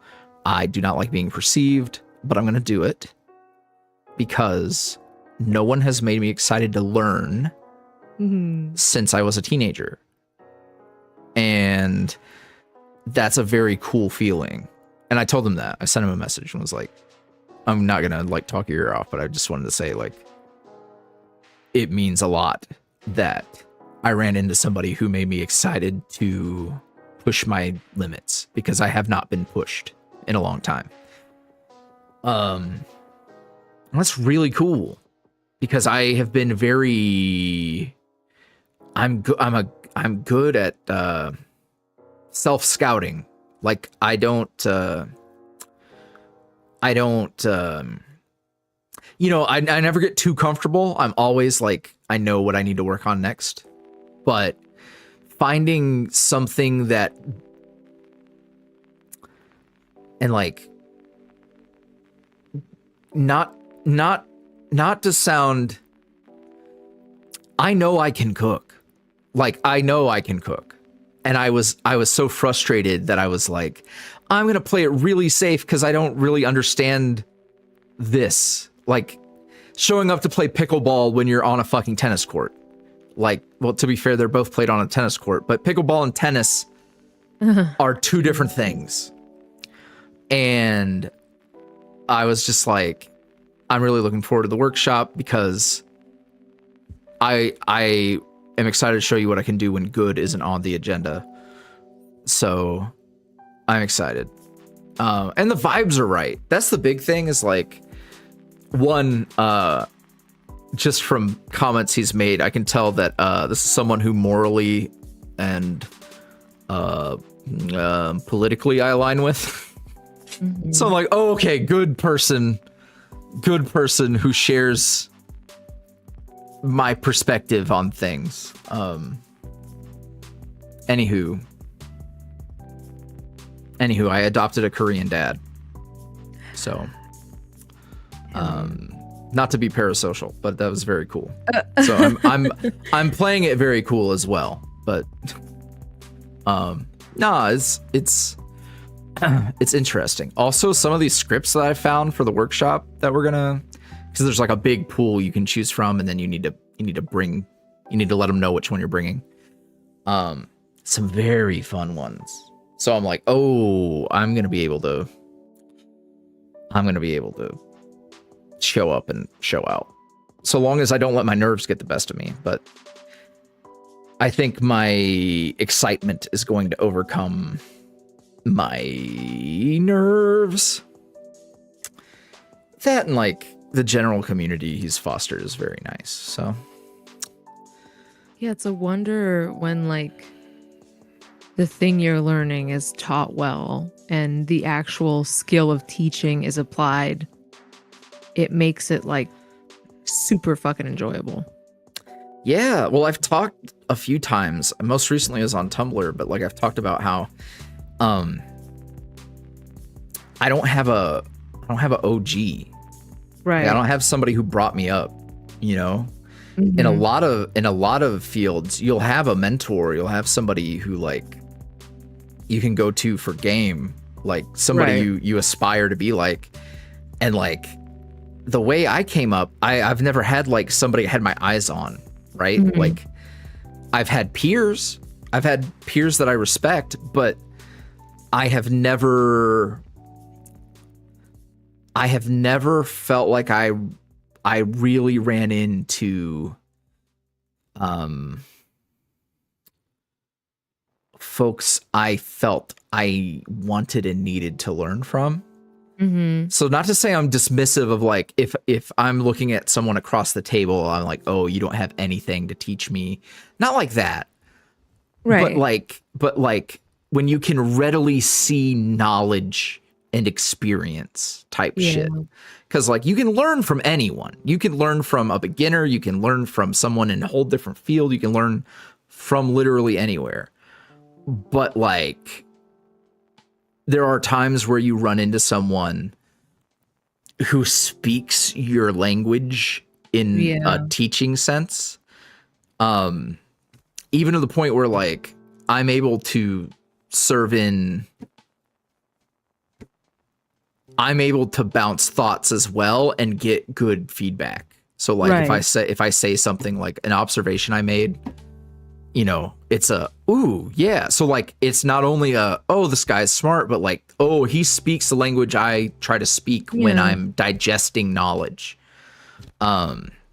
Which is really cool. So Yeah. yeah, anywho, I don't often, and the nice thing is like I've no like prior knowledge. This is just like I saw that it was happening thanks to other voice actor friends who were gonna try it out, and I was like, you know what? Fuck it, why not? Yeah. And yeah, it's really cool to be in a position where you're eager to take another step. Because like a lot of my growth has been through like experience and through my own taste, right? Like, you know, if I didn't have that self-confidence and understanding of my own skill, like the director's cut wouldn't have happened, for example. Right. Like, I would have been like, whatever, we should just go on and keep working on new stuff. Or I won't re-record, which under no circumstances would that have been an option. Uh-huh. That shit was so old. But just knowing how comfortable I can be, Right. getting just, I can step into anything. Like I was running takes without a mic. Like I wasn't recording. I was just running lines today for fun, which is insane. So June is really fucking cool. Excellent vibes all around. Anywho, he mentioned the exact booth brand that I had looked at. And I got excited. So I was like, wouldn't it be fun if you did that? It's like, yeah. Yeah. And it would be an Yeah. investment. Like that's the thing It you're would gonna have be. for your career. And this particular one breaks down nicely. So Nice. anywho, that is why it wouldn't hurt to Yeah. Have a little extra. pull a little, because we've got the Charlie Alphonse Seth smut audio coming. So It's also like not out of nowhere either, because people have been wanting something like this too. oh yeah, they've been dying for it. So Patreon will be doing well. Tubers. I think these cameos will probably do well. And I'm gonna go buy a booth. Yeah, but no, I'm very it's exciting to get excited about improving your craft, not to get super lame, but don't say that. well, it's just fun that like, again, I've not been I'm not an academic type. Like I immediately pulled out of college.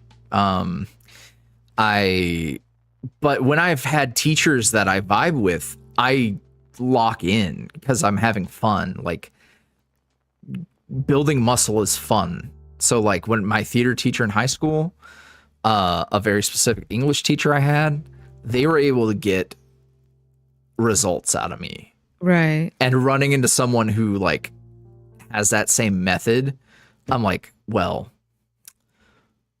I forgot that learning was fun. Yeah. So I was like, I wasn't actually taking notes, but just the amount of stuff, because like I'm really in the weeds. We're wrapping up, I swear.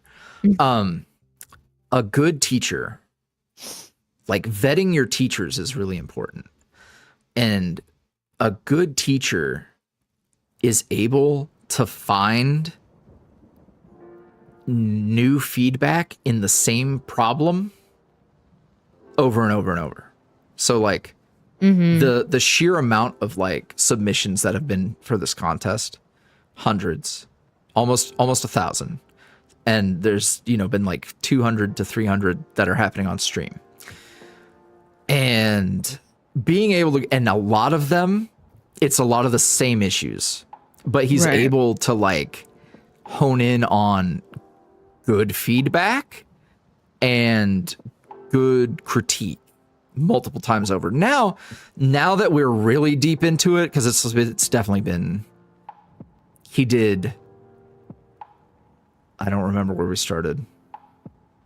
I think we did. But you've been to a number of classes. It's like L through, and it looped back around L through B's now. So it's been a lot. So now it's like, okay, this is good, but it's just good. This is good, but it's just good.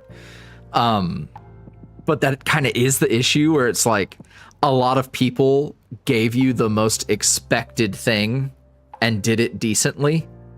So it's like, eventually there's only so many times you can,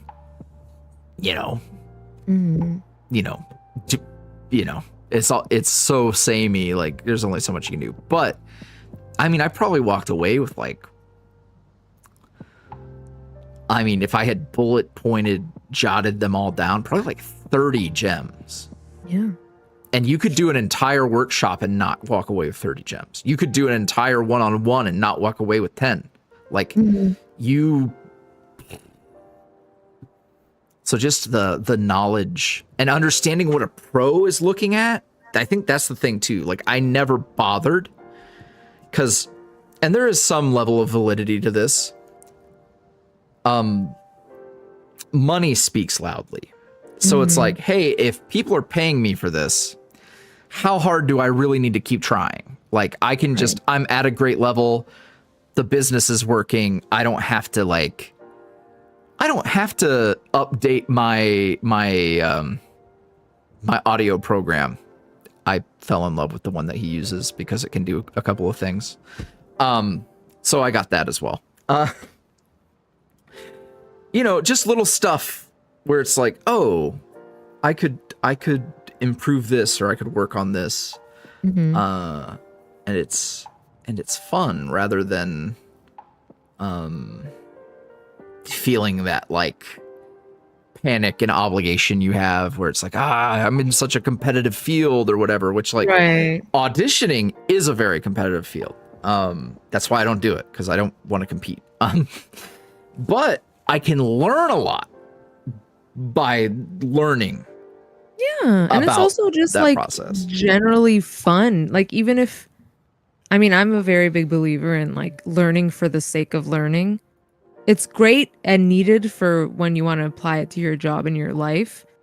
But like, you should also, I don't like learning to then write a test. I don't like learning to memorize and then forget everything. I think that's the most, and that's 90% of learning, unfortunately.